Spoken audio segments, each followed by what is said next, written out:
Mario Azzopardi. Għallim tal-arti, drama edukattiva, letteratura Maltija u l-istorja tat-teatru tas-seklu 20. Kritiku tal-arti, direttur teatrali u produċa xogħlijiet għall-palk, għal-radju u għat-televiżjoni. Kofundatur ta' ċentru teatru ta' Triq. Fundatur ta' Politeatru, ġurnalist kulturali u artikolist diversi gazzetti. Editur tar-rivista letterarja Neo u ta' supplementi kulturali Spectrum u Focus. Kofundatur u viċi president tal-Moviment Qawmi Letterarju fis-snin 60 u 70, meqjus bħala pionier tal-letteratura avangardista f'Malta. Koawtur u awtur ta' diversi xogħlijiet letterarji, hemm lista ta' xuħud minnhom. Rebbieħ tal-Premju Nazzjonali tal-Ktieb 5 darbiet u tal-Premju għall-kontribut siewi fil-qasam tal-kodba u l-letteratura mogħti mill-Kunsill Nazzjonali tal-Ktieb fl-2016. Imma fuq kollox Mario Azzopardi, poeta. Insemmilkom, nirringrazzjakom tal-li oġobkom tiġu għal seminarju ieħor organizzat mill-Istitut Karmelitan, id-Dipartiment tal-Malti fl-Università u l-Akkademja tal-Malti. Nfakkarkom li seminar simili kien sar f'Marzu ta' sentejn ilu dwar l-ispiritwalità fil-ħajja u l-kitba ta' Oliver Friġġiel. Bħalissa qed isir ix-xogħol fuq il-pubblikazzjoni tal-preżentazzjonijiet li kienu saru dakinhar u jekk il-moment irid m'għaddux ma jkollna din il-pubblikazzjoni f'idejna wkoll. Nittamaw li preżentazzjonijiet tal-lum ukoll nippubblikawhom f'ħarġa simili. Is-seminar tal-lum se jiffoka fuq il-ġabra poetika ta' Mario Azzopardi li nsibu prinċipalment f'epistoli mid-deżert.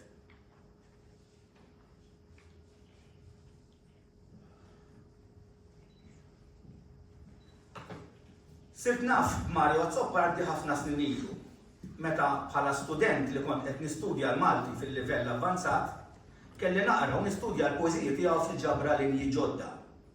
U ngħid il-verità, jien li kont noxa naqra l-poeżiji ta' Dunkar, Butiġiġ, Pisani u l-lirika ta' Briffa, meta qrajt il-poeżiji ta' Azzopardi ma ħassejtniex komdu. Tħawwat, għax ftit li xejn fimt. Naħsart, mhux biss bil-forma tal-poeżija, iżda wkoll bil-kontenut li kienet titratta. Dak iż-żmien ma fhimx li suppost kelli nħossni hekk. Ma fhimx li l-għan tal-poeta kien sewwa sew li ġenni nħossni skomdu biex nirrifletti aktar fuq dak li kien qed jipprova jikkomunika miegħi biflusu. Azzopardi huwa prodott, anzi kofundatur ta' Moviment Qawmi Letterarju imwaqqaf minn grupp ta' kittieba u poeti żgħażagħ Maltin f'Novembru tal-1966 u mħabbar uffiċjalment f'Jannar tas-sena ta' wara. Moviment li ħareġ b'saħħa kbira biex fil-fehma ta' dawn il-kittieba jeżżes il-letteratura Maltija mill-medjokrità u l-passività li kienet tinsab fiha u jaġġorna mar-realtà ta' madwarhom biex jeħles il-letteratura Maltija mill-istaġnar li kienet tinsab fih minn forom u modelli li kienu sorpassati u bis-saħħa ta' forom ġodda jagħtiha xejra aktar demokratika u universali bl-interpretazzjoni ta' temi usa, ħilsa, kontemporanji, imqar jekk għal ħafna żmien tqiesu bħala tabu, jekk mhux ukoll kienu ċensurati.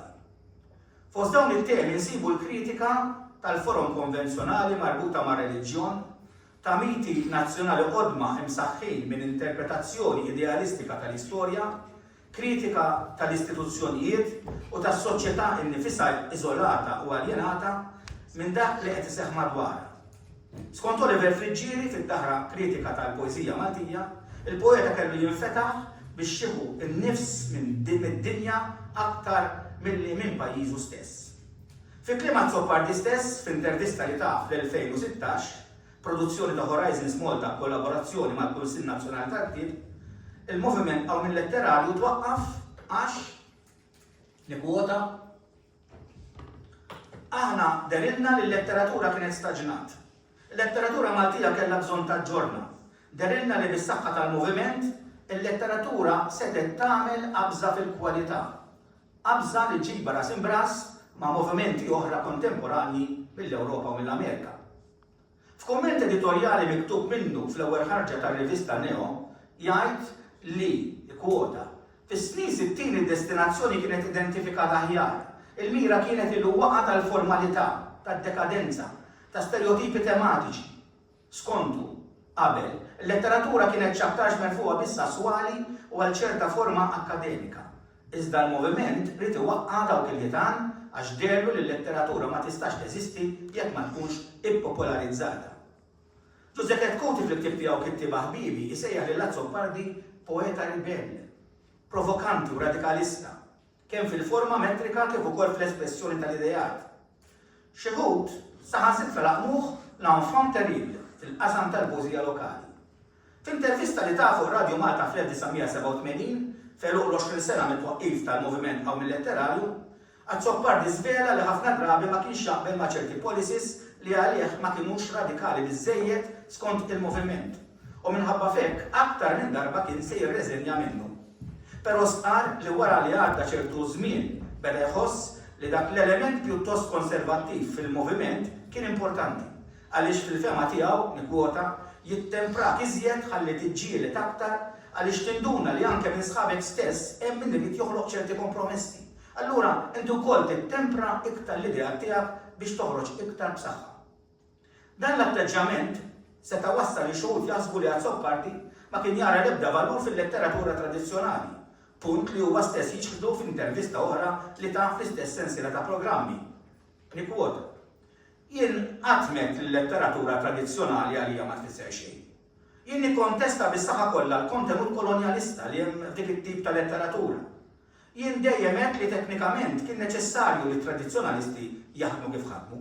Meta niġu biex nitkellmu dwar it-teknika, dik it-teknika rnexxiet. Jiġifieri fuq dak il-livell it-tradizzjonalisti rnexxielhom jasserixxu li l-Malti għandu ċerta identità li tista' titħaddem anke lingwistikament b'ċertu impenn u b'ċertu suċċess. Dak li jien nikkontesta huwa l-kontenut. It-tema baqgħet kolonjalista. Kienu idilliċi. Kien propju f'dan il-kuntest li nibteħ il-poeżija tal-protesta, poeżija li tikxef fost oħrajn il-kriżi tal-identità nazzjonali. William Gregg fit-teżi tal-baċellarat tiegħu dwar il-mixja poetika ta' Mario Azzopardi jikkonsidra l-poeżija sitwazzjoni għaxra battal bħala l-manifest ta' Azzopardi għas snin 60 u għal-bidu ta' snin 70.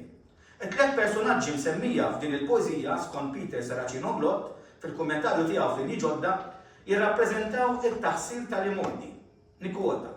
Is-soldat ifakkar fil-vjolenza tal-gwerra, l-isfugarazzjoni tal-imħabba ta' art twelidek, fl-aggressività. Il-qassis bla xarfes ta' Sima Santa Margherita jieħu l-ħsieb għal fuq ir-reliġjoni emotiva li tista' tkun maskara flok sublimazzjoni autentika ta' xewqat sesswali. Il-kantanta tevoka sess mingħajr maskara, iżda fuq kollox l-art imraħsa għal skopijiet kummerċjali. Għal Seracino-Glott dawn it-tliet temi huma l-forum karikaturali tal-patriottizmu, tal-fidi u tal-arti, temi rikorrenti fil-poeżiji ta' Azzopardi. Madankollu il-karikatura li twaqqad ċajt lill-poplu Malti isservi fl-istess ħin biex tgħallem lill-istess poplu, tgħinu jqum mill-aljenazzjoni li jinsab fiha u tfakru li m'għandux jibqa' mitluf fil-passat waqt li lanqas biss jintebaħ bit-taħsir tal-istess valuri li jiftaħar bihom. Għaldaqstant, m'għandniex naħsbu li Azzopardi huwa nieqes mill-imħabba awtentika għal art welidu. Għal Seracino-Glott il-kwistjoni hi biss dwar liema jieta bil-ħaqq is-sura awtentika tal-patriottizmu li ġie sfigurat minn ħafna ipokrisija. Hija l-prostituzzjoni tal-patriottizmu li Azzopardi ma jagħmilx, kif ukoll l-ipokrisija reliġjuża. Din il-poeżija turi li kemm Azzopardi kapaċi joħloq jisboq ħafna tradizzjonalisti fl-istess linja tagħhom. Saħansitra, friġġieri fid-daħla tal-klib il-poeżija Maltija qis lil Azzopardi bħala id-Duncan ta' snin moderni, anki għaliex huwa patriottiku fl-antipatriottizmu tiegħu u reliġjuż minkejja l-lingwaġġ desagranti li spiss juża. U la darba f'din il-poeżija ta' protesta, rabja, ribellioni u kontestazzjoni, il-kontenut kellu jaħsdek. Xokk li fil-fema ta' Azzopardi tradizzjonalisti ma kinux lesti għalih, kien meħtieġ li t-teknika u l-użu tal-kelma jikkomplementaw din il-missjoni. Għal dik li jiforma jew it-teknika, Azzopardi jistqal li din kienet esperiment adolescenti u l-poeżiji li xi wħud irreferew għalihom bħala versi, tiket u bum bum kienu meħtieġa għaliex bit-tajjeb u l-ħażin tagħhom kienu qed ikomplu jiddeformaw apposta stilistikament it-tip ta' letteratura li kienet qed tinkiteb qabel, jiġifieri bil-formaliżmu tagħha. Azzoppardi jirreferi għalih innifsu bħala l-inġinier tal-kelma. U Friġġieri iqisu bħala il-poeta riċerkatur, il-kittib li jissielet mal-kelma tiegħu. U l-lessiku tiegħu ma jafx limiti jew kriterji. Dwar l-użu partikolari tal-kelma Peter Saracinon-Glott jistqar li Azzoppardi jaħsdet konnessjonijiet ġodda bejn il-kliem li ma kontx nistennihom. U jwissilna li jekk meta naqraw il-poeżija ta' Mario Azzoppardi ninħasdu minn xi frażi li għall-ewwel inħossuha dawwa, m'għandniex inħalluha tosfilna l-espressjoni awtentika ta' esperjenza komplessa. Skont Saracinon-Glott fil-poeżiji ta' Azzoppardi insibu rivoluzzjoni sintattika li tirrifletti l-waqa tal-ordni antik. Is-sena f'din ix-xorta ta' poeżija tinsab fil-li wieħed jikteb il-kliem qofol mingħajr ma jdaħħalhom bil-fors fil-qasam grammatikali. Bil-konċentrazzjoni fuqhom toħroġ it-tifsira. U f'dan il-kuntest il-mod ħieles li bih jitratta drawwiet grammatikali flok tfixkil għal komunikazzjoni tafsil isir għajnuna. Għajnuna biex tifhem u tapprezza aktar il-poeżija tiegħu. Imma x'in il-poeżija l-Mario Azzoppardi?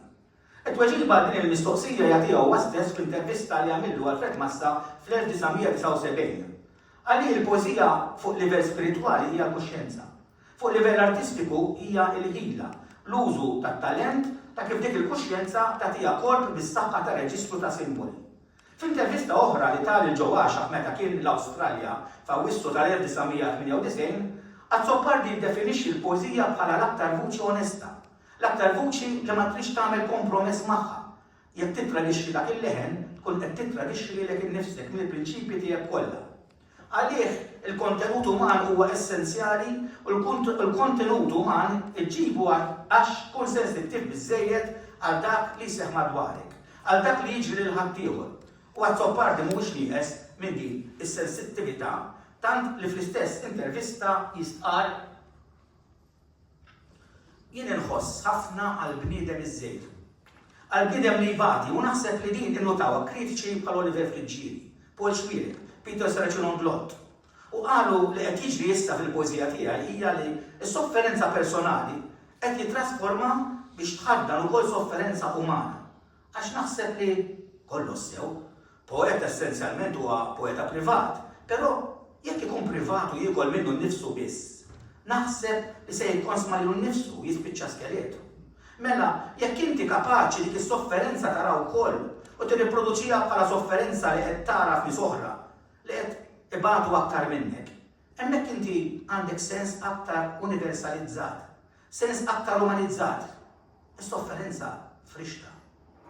Skont Friġġieri, l-universalità tintlaħaq minn Azzoppardi meta lil-lin mill-polemika tal-istorja, lil-lin mill-attitudni ta' qabel ta' estrovert li jipprova jasserixxi ruħu, jiskopri l-ansjetà li m'għandix żmien u spazju fissi u jiżviluppa poeżija ta' liriċità għax jażel li jgħix ħajja sinċira u spiritwali. U minn dak il-waqt il-qudiem il-mudell immaġinattiv tal-vjaġġatur isir il-mezz ewlieni li bih u jagħti sura lill-bniedem bħala investigatur tad-dilemmi eżistenzjali. L-imħabba li ma tiftihemx, il-ħtieġa li Alla jkun definit, ir-relazzjoni bejn is-senswalità u l-mistiċiżmu. Il-vjaġġ ma jibqax vjaġġ reali tiegħu personali, iżda jsir vjaġġ spiritwali, vjaġġ li jiddeskrivi l-qada tar-ruħ. U hawn skont Friġġieri, il-provokazzjoni tal-poeżiji tal-bidu ta' Azzoppardi tinbidel f'lirika tar-ruħ u tiddewweb f'riflessjoni intima, imnikta, espressjoni ta' delużjoni sħiħa. Fil-fema tiegħi il-poeżija preghiera hija waħda mill-isbaħ eżempji ta' din il-lirika li tirrifletti vjaġġ spiritwali tal-poeta.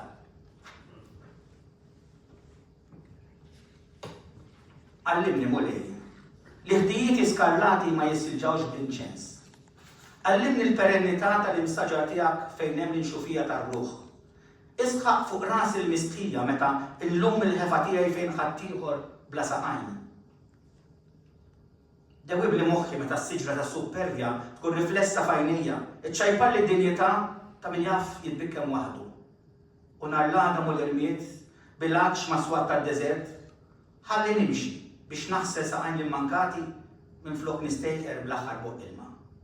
Din il-poeżija li skont Patrick Sammu tista' faċilment issibruha f'antoloġija ta' talb tikkuntrasta bisħieħ mat-talb tal-massa, talb li sar ritwali, nieqes mis-sinċerità, tikkontrasta mal-forum esterni ta' devozzjoni profani li huma l-bot ħafna mill-livell spiritwali. Dan il-punt isaħħu fil-ġieli li skontu it-tilwima ta' Azzopardi ma kienx mal-qofol kunċettwali ta' reliġjon, iżda mat-tradizzjoni storika tiegħu f'kuntest soċjali partikolari. L-arta ta' kontestazzjoni ma kienx ħirġa minn qalb jew minn moħħ poeta ateu, iżda minn bniedem li jaf jara l-universalità ta' reliġjonijiet u l-importanza tal-ispiritwalità. Azzopardi nnifsu fl-intervista li ta' għall-istazzjon televiżiv Awstraljan l-SBS li referita li diġà meta ntalab jagħti l-opinjoni tiegħu għal kumment ta' kritiku li se jaħlu assis pagan tal-ġid spiritwali tal-bniedem, qal ċaru tont li hu jemmen fl-ispiritwalità. Jien opponejt ħafna reliġjon organizzata, istituzzjonali, ġerarkika, eccetera, għax naħseb li essenzjalment ma tirriflettix l-ispiritwalità kristjana. Jiġifieri fil-waqt jien opponejt l-istituzzjonaliżmu reliġjon, però deep down naf li jien essenzjalment bniedem spiritwali. Għalhekk naħseb li l-assis pagan, għax il-lifestyle tiegħi huwa wieħed li naħseb li mhux konservattiv għal Malta. Imma once li jinkwiet miegħi l-nifsi l-għażliet li nagħmel mhumiex frivoli, u mażliet li bihom kontinwament qed nipprova nagħtihom dimensjoni li hija spiritwali, in my own way. Illum f'dan is-seminar se niffokaw fuq l-aħħar ġabra ta' poeżiji ta' Mario Azzopardi, Epistoli mid-Deżert, li ħarġet feruq is-70 sena tiegħu. Ġabra li Charles Briffa jqisha bħala testament ta' Azzopardi, awtoritratt letterarju. Naħseb li nistgħu naqblu li l-poeżiji f'din il-ġabra huma miktuba bi stil aktar matur mill-istil tal-poeżiji bikrija tal-protesta. Iżda temi trattati fil-qofol tagħhom mhumiex ġodda, temi provokattivi li fihom għadu jinħass is-sens ta' ribelljoni, l-għajta kontra l-konformizmu, il-konservattivizmu, l-alienazzjoni, l-ipokrisija tal-kleru tal-politiċi, it-tiftixa ma taqta' qatt biex jagħmel sens bil-paradossi l-gar tal-ħajja. Iżda fl-istess ħin f'dawn it-temi kif jistqal Omar Sebuna tinħass il-ġenwinità tal-poeta li jempatizza mal-emarġinat, poeta li joħlom f'dinja aħjar u jittama li xi darba għad ikun hawn għaddejjem islim. Poeta li anke jekk marit u makus fis-sodda tal-istar, moħħu jewden fuq soċjetà aħjar, ħilsa mill-lambut tal-imoddi. Dan kollu huwa mwassal permezz ta' qatt ta' xbijat li fil-fema ta' Ivrin Grima se jibqgħu isaħruna u jiskomodawna u li flimkien mal-forza tar-ritmi jaqtaw fil-laħam il-ħaj tal-kuxjenza tagħna. Qabel nispiċċa għandi nota li tajjeb tkunu tafu biha, Mario Azzopardi ħaseb minn qabel biex il-librerija u l-arkivju tiegħu jibqgħu miġburin f'post wieħed. Bekk ix-xogħol tiegħu ma jixxerritx u jibqa' mifhum bħala entità sħiħa. Għaldaqstant hu tal-librerija u l-arkivju tiegħu lill-Istitut Karmelitan li s-sede tiegħu tinsab fil-Kunvent tal-Karmelitani fl-Imdina. Wara mewtu ġie mwaqqaf ekip żgħir biex jiġi żgurat il-ħarsien tal-librerija u l-arkivju. Is-Sinjura Patricia Gatt hija l-kuratriċi tal-arkivju. Issa nkomplu is-seminar bl-ewwel sessjoni tas-seminar. Il-moderatriċi għal dan is-seminar kellha tkun issa li Ellul, però sfortunatament minħabba ċirkostanzi li nqalgħu fl-aħħar ħinijiet ma setax tkun magħna u l-moderatur se jkun Joe Borch. Grazie ħafna George tal-diskors tiegħek, għandu għad-diskors ta' Xarlo.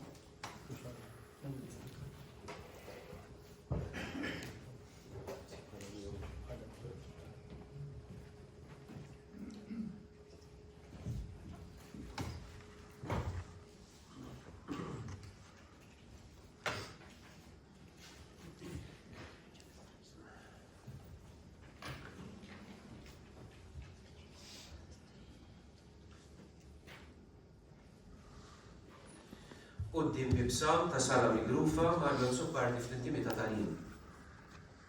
Ħajl dan lill-organizzaturi ta' dan is-seminar tiftix u tagħtijat li jdur mal-ġabra poetika Epistoli mid-Deżert. It-taqsima li ġejt mitlub nikkommenta fuqha hija dik tal-intimità tal-jien u din l-istedina nifisha nistqar li ħaditni lura lejn l-2010 meta x-xorti ridet li nsib ruħi eżatt wara Mario Azzopardi f'serbut ta' nies fl-qed tax-Xemx ta' Ġunju qrib nofsinhar, nistennew li jkun imista nindew il-bank, kont li ma narah u niltaqa' miegħu, kont wieħed mill-istudenti tiegħu u aktar minn hekk qarrejt tal-poeżiji tiegħu li sa minn żagħżieti kont inħosshom jilbu miegħu f'ruħi.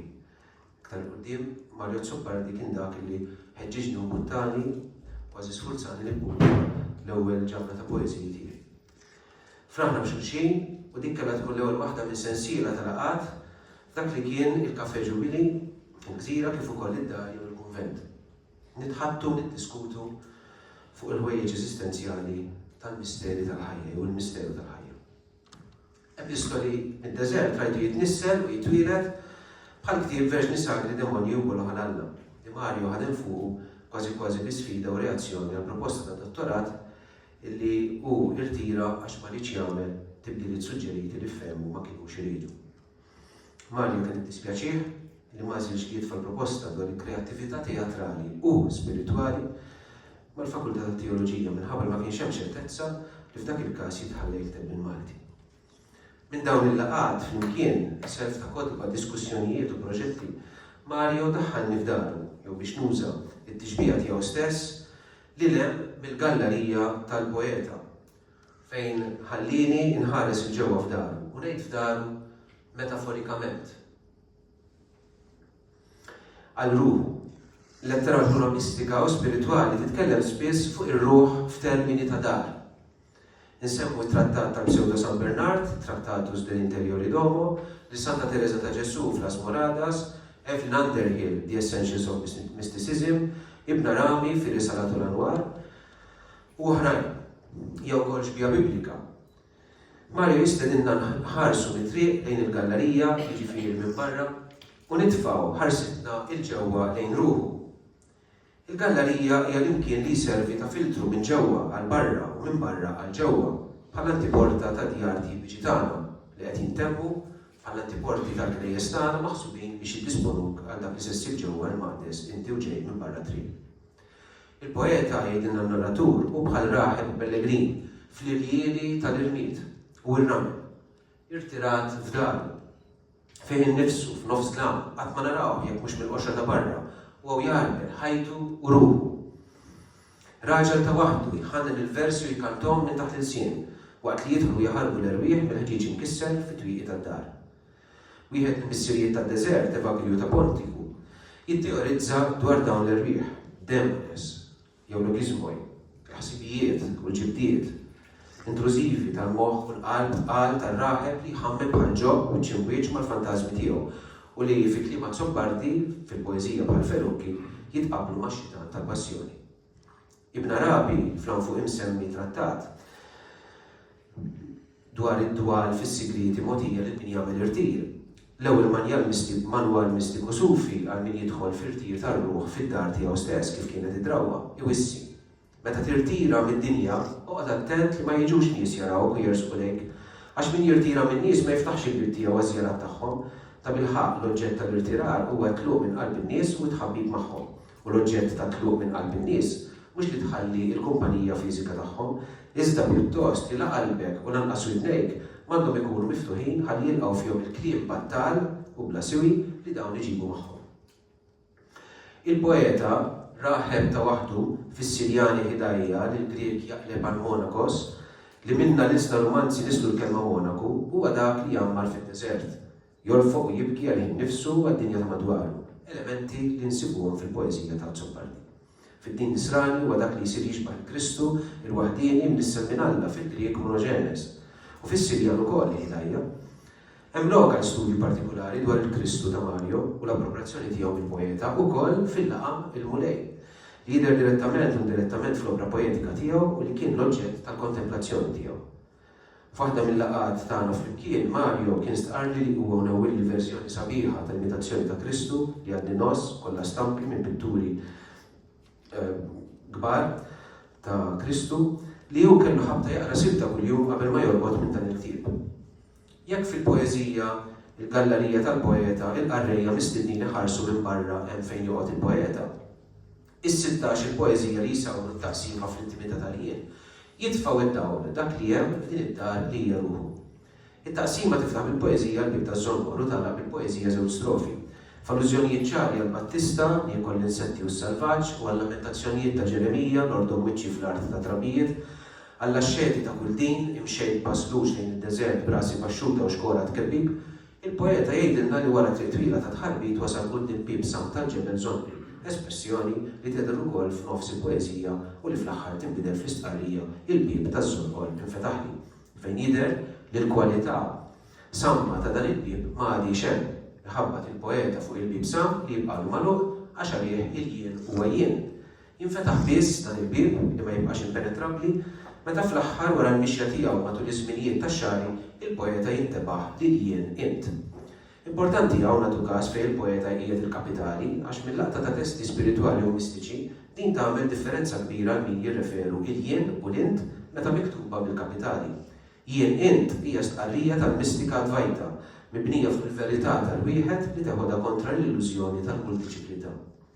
Advaita literalment mhux tnejn tipponta lejn il-wieħed u allura lejn it-twaħħid li naslu għalih f'mixja mill-illużjoni tal-ħafna li twassal frammentazzjoni għal verità waħdanija tal-wieħed li jinsab fil-qalba ta' kollox u li minnu kollox joħroġ.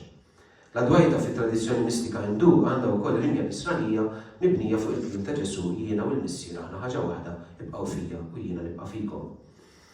Din il-filosofija jew teoloġija mistika fil-Kristjaneżmu magħrufa fil-Vant Nisrani wkoll. Fit-twemmin panenteista żviluppat mod qawwi minn Taylor de Chardin u l-axxetti nsara Hindu bħal Jules Monchanen, Thomas Leso, Pete Griffiths u oħrajn, ixxandar it-twaħħid fid-distinzjoni u it-twaħħid fid-differenza. Il-poeżija żewġ strofi li bija l-poeta jgħala it-taqsima insibu taħdid fuq sala migrufa li jidħol fiha iħabbat il-bibien sabiex isib kuritur li jħarbek minnek innifsek. U hekk fuq karta fejn hemm l-linji kollha, tip ta' tabula rasa, isib imqal vers li jifdik minnek innifsek. Mela il-ġabra tibda bit-taħbit fuq bib wara vjazz Kabrus, il-barra minnu nnifsu, li waslitu għal mixja ġewwinija li għalietu minnu nnifsu, f'mixja il-fidwa li għalija tibponta l-aħħar poeżija f'din it-taqsima. F'din il-mixja il-poeta jgħaddi mill-illużjoni tal-jien għal verità tal-jien int. Il-bqija tal-14 poeżija senslu dan il-vjaġġ b'immaġni, kliem u ritratti mill-memorja ta' postijiet illi fihom il-poeta kiteb ħajtu immarkata simbolikament bir-relazzjonijiet umani, ambjentali, kulturali u reliġjużi.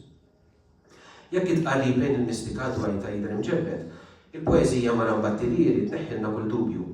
Battilieri huwa l-kunjom ta' Mario minn naħa Ommu Marija Bottiglieri li magħha Mario kellu relazzjoni ambivalenti.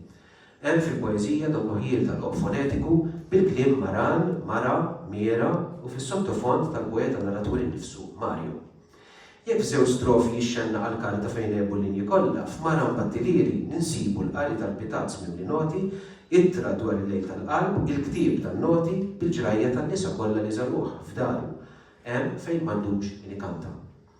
L-eruq materni affettwaw relazzjonijiet li kellu man-nisa f'ħajtu li warajhom kollha ħallewlu marka. In-nisa kollha, kif jgħidu fil-poeżija, li kienu waslu biex jiżiraw roqa f'qalbu. Maran huwa isem fittizju, laqam jekk trid li Mario jagħti lilu nnifsu ġej maskil fis-Sirjan Marje, fis-Sirjan klassiku li jfisser mulej. Fis-sensu jisa ekwivalenti għal sinjur jew sur jew sid, kif ukoll fis-sens reliġjuż il-mulej. F'kelma waħda huwa qed jitkellem hawn minn dan l-aspett tal-personalità tiegħu bħala s-sur Battilieri. U f'dan l-att li bija adotta kunjom ommu, flok dak li naħta missieru, il-poeta bħal donnu qed jaċċetta l-qawwa femminili materna. Nistgħu naraw dal-element ta' teatralità fejn l-attur jilbes il-maskra, il-persona traġika li f'din il-poeżija qed jitħadded dwarha bħal Soliloquio Agostinjan jew Shakespearean. F'din poeżija Mario jafsew li l-Maran qabel dan emigra f'loqsma misterjużi fejn qatt ma ritorna. F'kelma waħda Mario jafsew lilu nnifsu. Huwa jikkwota lil Mira jew Mirabai, mistika Hindu tas-seklu 16 mit-tradizzjoni tal-Bhakti Marga, li tfisser disċiplina tad-devozzjoni affettiva li fil-mistika Hindu bħal f'kull tradizzjoni oħra mistika hija waħda mill-erba' toroq jew disċiplini ewlenin flimkien mal-karma, flimkien mal-ġala u flimkien mar-raġa. Jiġifieri id-disċiplini tal-azzjoni reliġjuża, id-disċiplina tal-meditazzjoni u d-disċiplina tal-kontemplazzjoni. Il-Bhakti Marga hija triq magħżula minn din il-qaddisa mistika li jkwota Mario, Mira jew Mirabai, hija alternattiva xi drabi wkoll antagonista mal-istituzzjoni reliġjuża u mar-ritwaliżmi tal-istituzzjoni. Imma li twassal għall-għaqda mistika mad-divin mingħajr attributi, jew inkella mingħajr il-forum antropomorfiċi. Fl-arfin tiegħu tan-nisa wkoll fuq livell erotiku u sesswali, il-poeta jifittex dan it-twaħħid is-sħuħija divina jistidinhom f'daru nieqsam il-kant allużjoni aktarx għall-mistika ta' Mira, il-maħbuba ta' Krishna, li hija karatterizzata mill-għanijiet u mill-kant ta' mħabba simili għall-għanja tal-għanijiet li għandna fit-tradizzjoni ludija u misranija. F'din il-poeżija aktar importanti, Mario għandu xaħta ta' mallem jew inizjatur misterjuż illi qabel emigra fl-oqsma misterjużi fejn qatt ma ritorna, jgħaddi bitazz mill-noti, inizzel fil-klib tan-noti u jirrakkonta l-istejjer inġarba mill-esperjenza tiegħu ta' tewdin, spasmi u grib u li fl-aħħar qatt ma dejr aktar tema rikorrenti din tal-poeta li jieħu n-noti f'Mario bħal fil-noti mis-sanaduri tal-mistiċi l-qudiem. Nistaqsi, hemm forsi hi l-assenza ramajk ta' Maran bħala mallem, titlu merfuħ għal-rabbini u li mal-min spirituali li nien jinnizzjawk għal-ħajja spirituali. F'dak li der immedjat, wieħed ma jistax ma jarax fis-sottofondi l-figura u l-ktieb tal-imallem Kohelet li fih jikkonkludi li xejn ma hemm ġdid taħt ix-xemx. Dan kollu miġbur fl-intern tiegħi jistqar il-poeta li bħal guru ħaseb li fl-esperjenza ta' ħajtu kien qed jinseġ mantra sħiħa li tiġbor ħajtu u jgħaddiha lil ta' madwaru. Impliċitament il-mantra qatt ma tinżamm il-guru għalih innifsu imma jgħaddiha lill-oħrajn wara li jġarrabha mill-esperjenza ta' ħajtu. U jgħaddiha lil min jittanta jikseb l-erf, għax hu kapaċi iżommok fit-tlamijiet ta' ruħek minħabba li hu nnifsu ġarrabhom u għalhekk jista' jitfalek dawl fuqhom. Jista' jurik it-triq. Issa dan il-poeta guru mallem jinduna li niesu li lilhom irid jgħaddi dan l-erf interjuri ma jridux, imma iridu biss dak li immedjat tanġibli assurd twieqi u bibien li jinfetħu malajr, melodrammi jaslu sal-ġilda, skandli xi xorbu mal-invid. U hekk jibqgħu fl-illużjoni sakemm il-mewt toħodhom waqt pesta li ma jindunawx li taħkimhom u li ġorra damhom sa tmiem ta' żmien. Bħal Feruk il-poeta jistqar li fl-iljieli urbani tax-xaba int fint f'kemm il-mara sakemm spiċċajt moħħli. Il-koll isemmihom isimhom filwaqt li bl-eufemizmu ta' Sfin li wkoll simbolu mistiku jalludi għal relazzjoni intima u sessuali imqanqla li tasal għal-milja statika fejn il-poeta jittelaq moħħli f'ġismu u f'ruħu mistrieħ fi melankolija letterarja partijana meta mbagħad bħal Feruk bil-luħ Latin nitfu id-dawl tad-dajjes taħt il-garzina fl-ilma silenzju. L-innoċenza ta' tfajla taħdejn Hudson River li lina jkun il-poezija ħalli xi ħadd ieħor iħobbok, il-poeta json donnu jsib mara bl-emme kapitali. Li tifdih billi tippersegwitah. Mara bjonda bħal Beatrice ta' Dante li wasal biex tipprova toffri l-islim jgħidilha, fidwa li hu jibża li jtabba u għalhekk jibeda minnu ħalli lil xi ħadd ieħor iħobbok jgħidilha għax l-essenza tiegħu hu raġel ta' waħdu raħeb imtarraf li qatt ma tista' tifhem id-diagrammi tal-eżistenza solitarja tiegħi u poetika ta' tħabbir tal-mewt. Ta' kull tikbis irżin li provajt nibda fija nnifsi u kien dejjem għal xejn. Kull mara li rġset l-alba ta' daru daħlet f'qalbu ħalli l-oġġett simboliku kif ninnutaw f'Maran Battilili. Li tista' tgħid dan l-oġġett huwa dejjem marbut ma' raġa marga, mal-azzjonijiet u l-memorju u l-konsegwenzi li markawh. Mal-karma marga, illi huma l-azzjonijiet li markawlu ħajtu. Ma' Mirabai jew Mira jitfantu impliċitament il-figuri midimba u sensuali ta' Marija ta' Magdala bil-fliexkun fuq tal-fwieħa, Salome sifna maqtula. Il-koll telqu tkeċċew u ħallew biss warajhom il-ġilda li tħallit hemm fl-art. Fil-poeżija ta' Mario kull storja ta' mħabba bħalma twissi l-anja ta' Sanamu tispiċċa fit-traċedja tal-firda. Uffiċċji maħbubin, il-poeta jistqar diġà nara l-maskra tal-mewt u l-għadam taħt sidirkom issa mħalt imqabbes. Fl-akwarell ta' Natalja, il-poeta jixxebbaħ ma' Grigori, personaġġ fil-ġrajja ta' mħabba illeċita ma' Ksenia fi żmien ir-Rivoluzzjoni Russa, irrakkuntata fir-romanz ċelebri f'erba' volumi Tikidon, id-Don Kwieta ta' Mikhail Aleksandrovich Sholokov li jipprovdi sfond għall-poeżija u hawnhekk ukoll kollox jispiċċa fix-xejn. Bħax wara Don jifdal biss ir-rakkont tat-tifkiriet. Il-tema tal-ħela, tal-telqa, tal-vojt, l-abbandun tinħass b'mod espliċitu fi Spy Town f'din l-omma fejn il-poeta jilmenta li kulħadd telqu bħal impestat li kulħadd jiskarta. U din il-poeżija partikolari tesprimi delużjoni, element ta' rabja u diżappunt għax dawk li darba sabu fih ħajta kemm fi bżonijietom issa telquh fi ħtiġijietu. Kienet ġerħa din għal-Mario l-aktar meta kif kien jarawu ġiminsi saħansitra minn dawk li ħadu minn għandu stil ta' kitba poetika biex jidru ta' żminijietna imma li ma rifsux b'nemess l-għadba tal-limbu eżistenzjali li minnu ħareġ il-lessiku poetiku tiegħu. Is-sottofont huwa wieħed Ewkaristiku fejn il-poeta huwa mwaħħad ma' Kristu fil-passjoni l-iktar fis-sentimenti u l-ġrajja ta' 50 xirka fl-aħħar iklaw fil-Ġezzemani fl-irfieħ tal-nubiet tal-oħrajn u jraħħel il-krib ta' Ġeremija l-profeta li jitanna fil-ġimgħa Mazza. Il-poeta jinsab waħdu bħal personaġġ tar-raġel fil-miliet qarib, issa wkoll mingħajr mara bħal karattru fl-Absint ta' Picasso. L-Absint din ix-xarba bl-effett ta' droga li tnessija marbuta mal-faqar, mad-depressjoni, mas-suwiċidi, mal-angst u ma' għada psikoloġika fraġli. Ma stajtx tgħid fejn kien qiegħed iħares dan ir-raġel waħdu, jew x'distanza kien hemm bejnu bejn l-eżistenza. Bil-qiegħda f'ħanut tax-xorb imżejjem b'tiżjin vulgari tal-miliet jew den fuq sħajtu skantata. Imma mill-vulgarità marbuta mal-miliet u l-lupjar tax-xorb jidher li għad hemm tama moħbija fl-allużjoni għar-riqet tal-presepju li traduzzjonalment huwa magħruf bħala bendu ir-raj illi joħlom il-presepju, joħlom id-dinja ġdida fid-dlam tal-lejl, vulgari u assurd. Il-ħolm tista' tgħidu frontiera bejn ir-reali u l-irreali li aktar xalben fis-psikoloġija biblika u fir-riti misteriċi jitfa' ħjiel tal-unika triq li jkun baqa' mixewla. Aħna nivvjaġġaw f'din il-ħajja fid-dalma bħal passiġġieri orba fuq vaguni ta' ferrovija fatali li l-poeta jistħajjilhom l-irkikel tal-għadam allużjoni għall-mewt fil-poeżija fil-frontieri ta' bliet stranġiri. U f'dan il-vjaġġ, id-destin tan-nies jidher miktub jisom pasturi ġbjat tat-tafal bil-qed ħadin xulxin fil-presepju vagun li hija l-ħajja, l-ferrovija tal-ħajja. Id-dalma tikkontrasta mad-dawl bajdani tal-borra bħal fil-poeżija il-borra f'Novoċerkask fejn iċ-ċawl li biblikament huwa simbolu tal-inġiesa ma fl-istess ħin ukoll tal-grazzja u l-providenza sovversivament ma jimpurtax xejn minn dak li qed ngħidu u minn dak li qed nagħmlu. Imma aħna u nimxu dan il-vjaġġ. Aħna illi niffaċċjaw il-vuċi tas-silenzju misterjuż ta' Magritte biex inkunu nistgħu nidħlu lil hemm mill-qoxxa ta' barra. Fir-riti tal-passaġġ miktuba f'Areloise Berntin u On Trent, il-poeta bla ma jonqos minn ton sarkastiku bħal donnu jikkwota l-klim ta' Ġesu fil-ġrajja ta' Emmaus jistqal li kien meħtieġ li jsir hekk u jgħaddi dak kollu li kellu jgħaddi.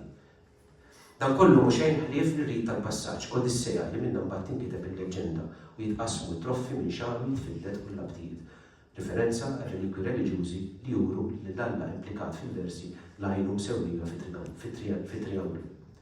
Il-leġenda qabel ingħatat it-tifsira fil-lingwaġġ modern ta' narrattiva mhux minnhom mistħajja, hija fil-verità fil-bidu ir-rakkont tal-ħajjiet tal-qaddisin. U Mario Zoppardi idawwar din ir-referenza għall-leġenda biex juri li fil-verità għamilnija narrattiva mhux minnhom mistħajja, illużorja.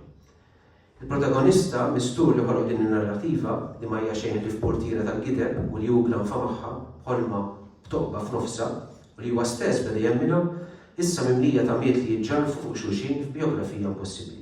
Imma jħoss il-ħtieġa li jabbanduna din il-ħrafa u jibda mill-ġdid. U jikteb labsijiet differenti ħajtu ħalli jsewwi din il-ħolma. Mario Zoppardi għal-poeta li għand il-kontradizzjonijiet jipprovoka biħsiebu bl-għażliet ta' ħajtu sovversiva r-ritwali tal-konvenjenza reliġjuża u ta' spiritualità illużorja, frott il-fantazija għal-ħarba mir-realtà nejja u erja. Il-poeta li l-fidi li rċieva fih nixfet bħal pjanta l-isqewa l-istaġun tal-melħ, ir-ribella kontrija sal-punt li kif jistqar f'seba' poeżiji mhux kompluti lab bir-redenzjoni tiegħu, u għal-poeta tal-fragilità quddiem il-baħar qawwi tal-oċean immiżurabbli tas-sofferenza, hekk kif ifisser ismu Mario, u għal-poeta tal-nostalġija, tal-memorja platonika, tal-erotiżmu mistiku mejx tensjoni atroċi ta' ruħ imdedla bejn art u sema. U li minna din il-qagħdi joħloq kliem u jesprimi lingwaġġ li skandalja li ta' ruħu. U fuq kollox, il-poeta tal-kuraġġ li jara fl-oskurità ta' tant episodji mirduma issib enerġija ġdida biex tinterpreta ħajtek u din il-bibsam ta' sala migrufa fl-intimità tal-jien. Grazzi.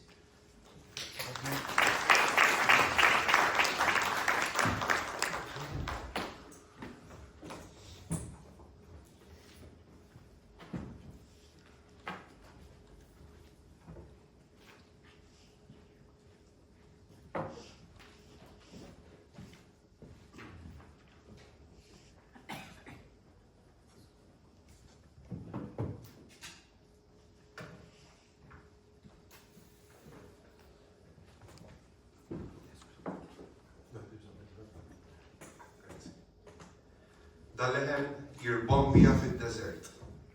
L-aġitazzjoni u l-protesta bħala appell soċjali f'epistoli mid-deżert ta' Marja Zoppardi. Se nkun qed inħares lejn is-sezzjoni versi għall-appell soċjali u biex nipprova nżomm mal-ħin se naqbel xi partijiet. Is-sottotitlu ta' din il-ġabra mill-ewwel li dewwaqna t-tomiet li wieħed jesperjenza f'dawn il-poesiji u l-poesaġġi. Huma momenti minn dinja karnivaleska bit-tmiem determinat u orribli. Zoppardi fl-anzjanità u l-vulnerabilità tiegħu iħażżes frammenti minn dak li qed jara madwaru, imwaħda ma' oħrajn minn ħajtu. Huma momenti suġġettivi u personali. Fid-daħla Charles Briffa jgħid li Zoppardi huwa l-poeta li jrid jattakka d-diskorsi qodma u skaduti, id-diskorsi inutli. Dan se jgħidu l-qawwa din it-taqsima. Il-qawwa tal-poesija ta' Zoppardi tinsab fil-kapaċità tal-poeta li jaħfen l-univers ta' madwaru kemm dak lokali kif ukoll dak li lin minn din il-gżira u jbenġih fuq karta bi kliem mirqum li jaqta' u jinfed. Briffa jsostni li il-poesija tilħaq il-quċċata tagħha meta ssir qajta ta' protesta kontra l-loġi Ruman.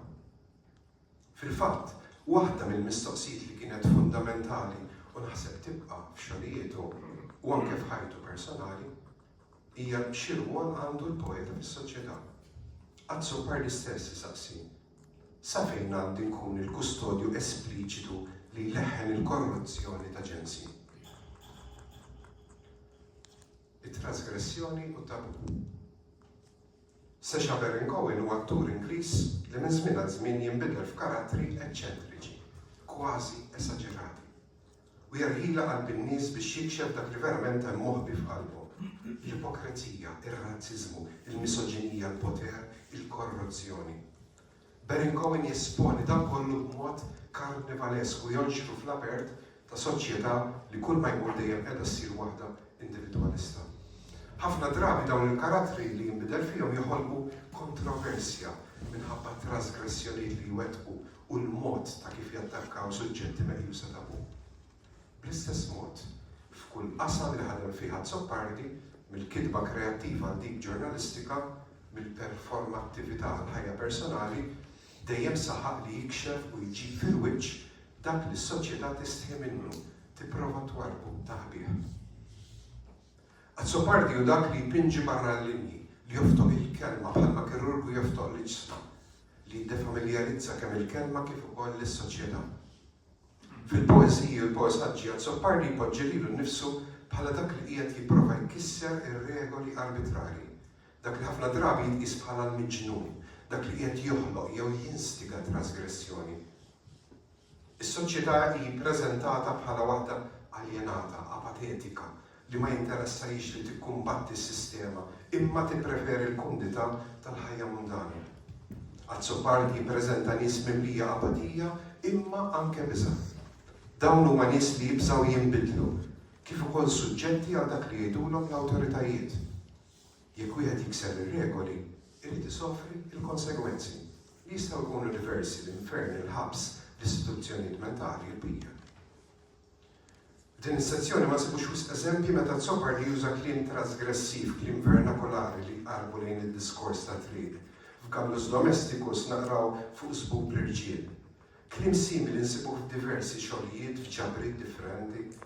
Minn barra l-qrubija mad-diskors popolari, dan huwa kliem li forsi għandu jaħsad meta jkun miktub. U Zoppardi dan li jrid jagħmel huwa stess jgħid hekk.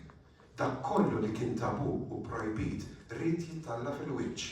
L-ipokrizija politika, l-ipokrizija ekklesjastika, kummerċjalizzazzjoni tal-arti, il-faqar letterarju, l-indottrinazzjoni kolonjali, il-moħħ tal-folla li ma tridx jew ma jaqbilix taħseb u bqija.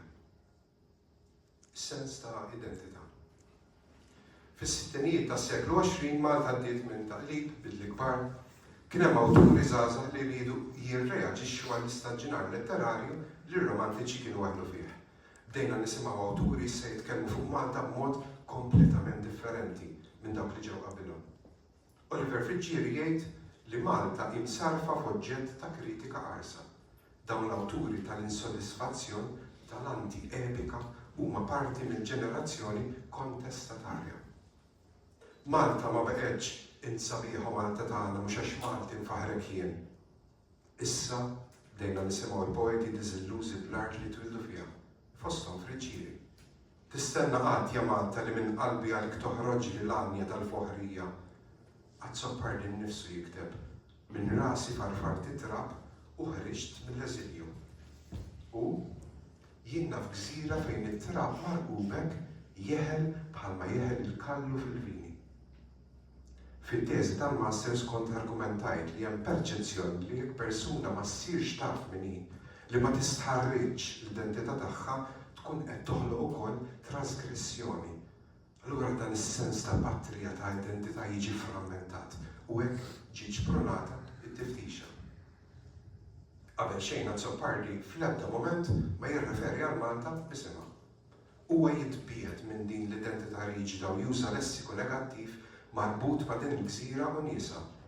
Hemm gżira kollha trab u ħaxix niexef fejn jgħixu nies britwalizzar ta' bluha.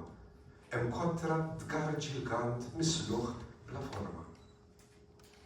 Id-deskrizzjoni tan-nies tfakkarna fit-tmiem il-ħajja u anke l-mewt.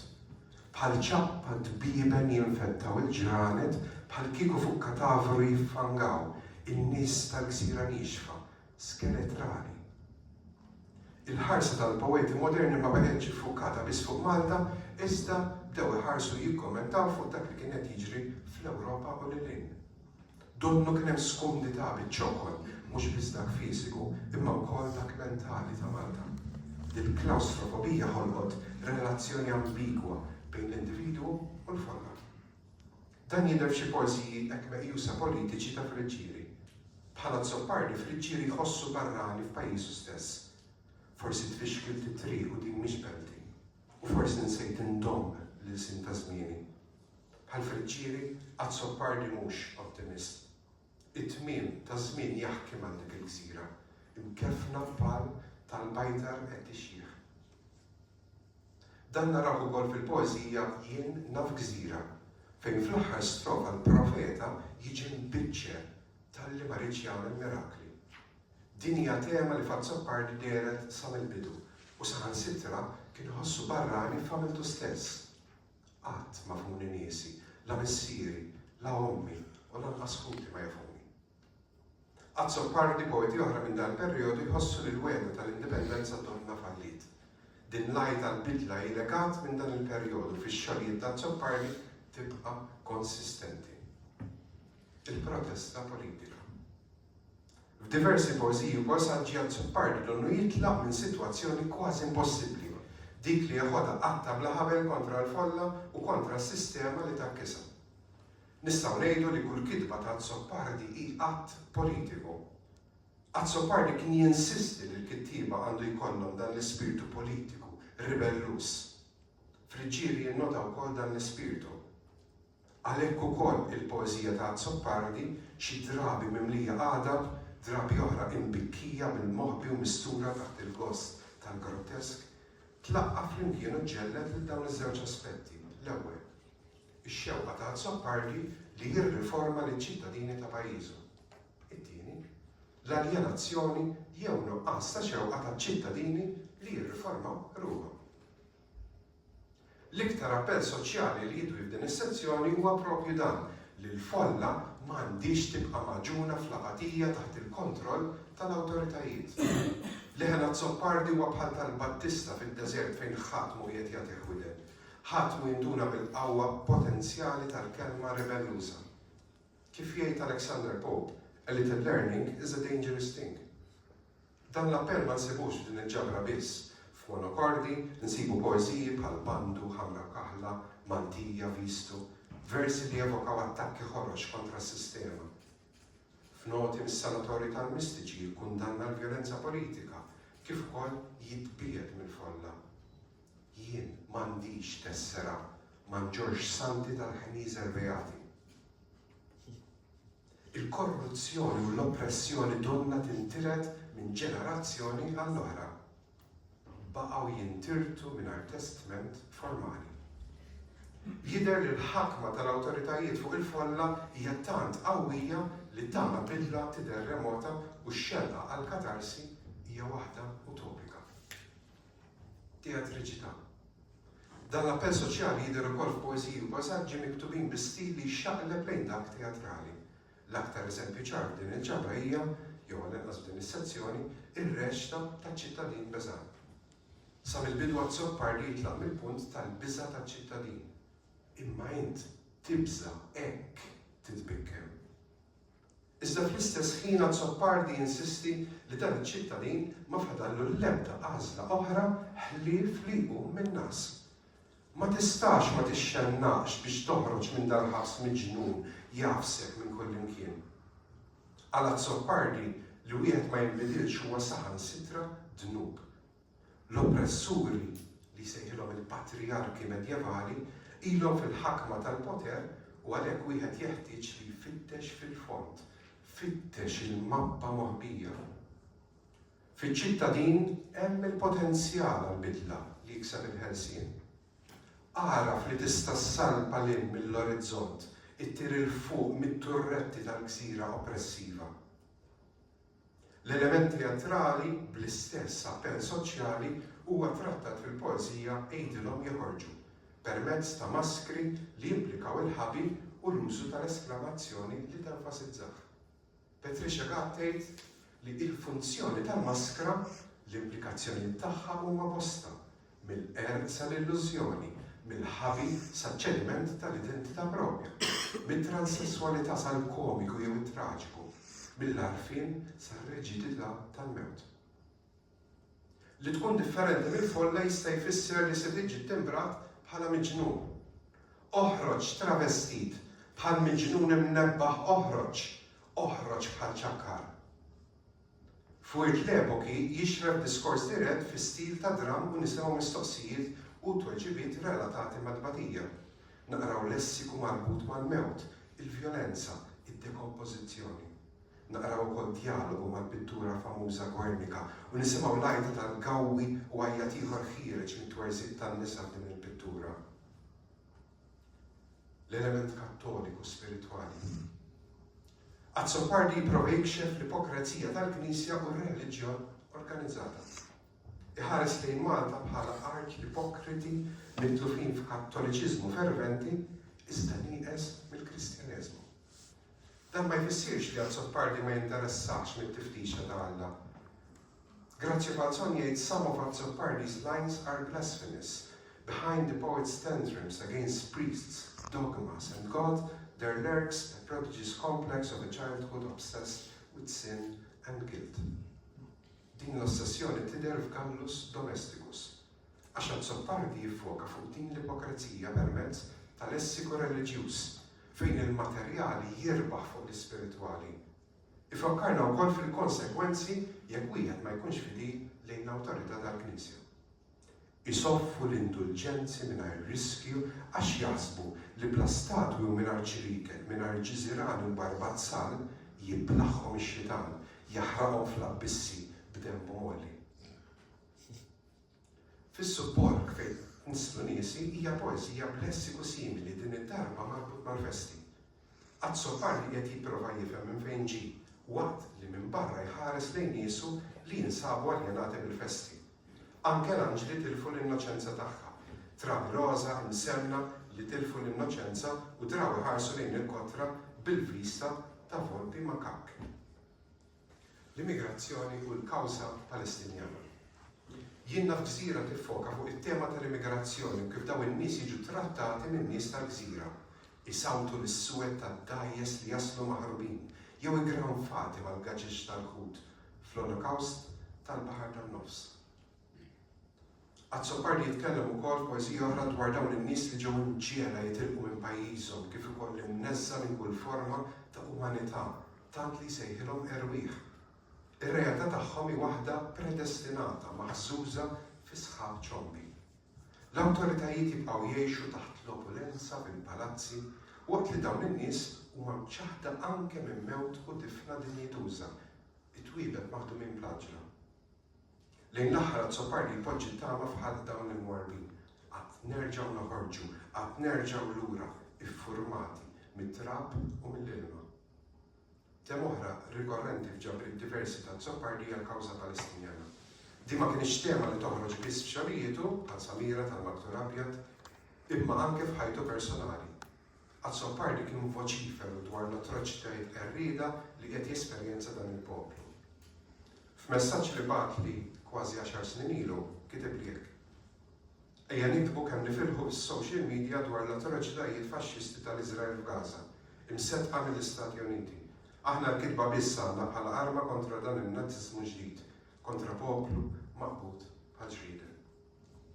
Dan iseddaq l-argument li l-appell soċjali kien parti integrali mill-ħsieb u l-ħajja ta' Zoppardi. Li l-umanità m'għandix ikollha konfini ġeografiċi. Rebbija Rbija hi poesija marbuta ma' dan ir-reġjun li fiha Zoppardi jimplika li l-inċitazzjoni bdiet mill-punent. Is-sikli tal-punent ħabbrulhom li wasal iż-żmien biex iqumu. Iżda dan il-punent kien qarrieqi u jqabblu ma' srib tas-Sata.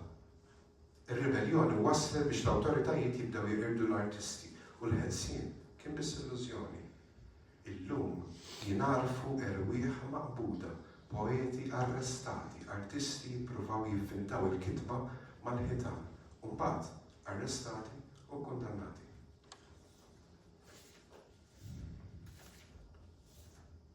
Konklużjoni. Kif jiġdu dawn il-poeżiji u l-poesaġġi, l-appell soċjali ta' Zoppardi jibqa' konsistenti u voċiferu.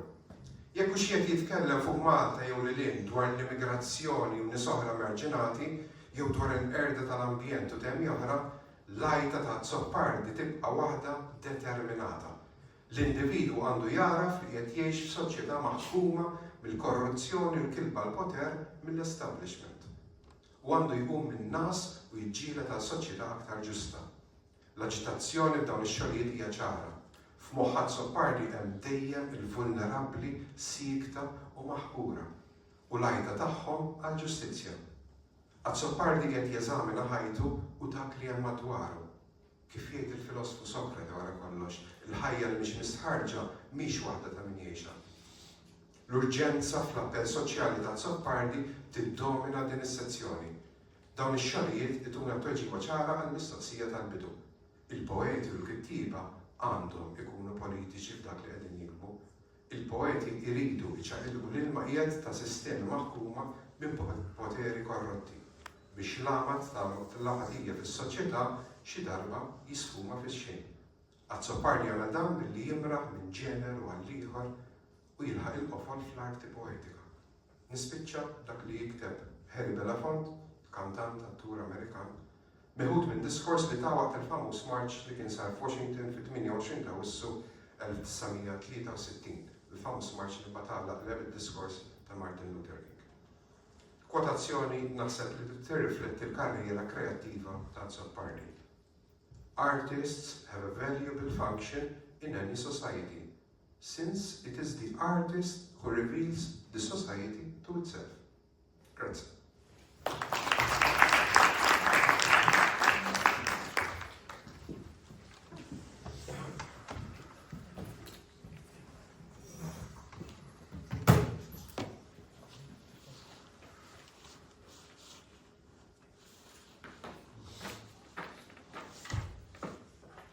Meta l-koordinaturi ta' din il-konferenza talbu biex nifoka fuq it-taqsima tal-poeżiji tal-Awstralja, fil-ġabra ta' Mario Zoppardi, Epistoli mid-Desert, għażilt li naqra dawn il-poeżiji minn perspettiva postkolonjali u femminista.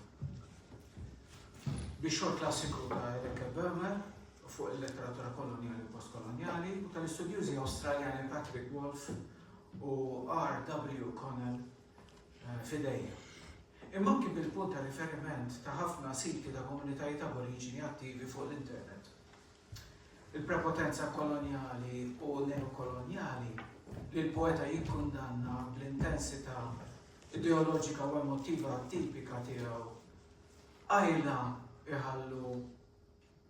tħalli din il-prepotenza lok għall-eżerċizzju jew l-esperjenza tal-ispiritwalità fil-kolonizzati. Parti sow il-kundanna tal-poeta għandha x'taqsam appuntu mal-vjolenza li biha mill-ilwien ta' ħxejjex u l-fjuri tagħna u l-qawsalla sagri, il-kolonizzaturi Ingliżi ħolqu l-infern mal-mod kif dewwibtu il-ħolm antik ta' niesna.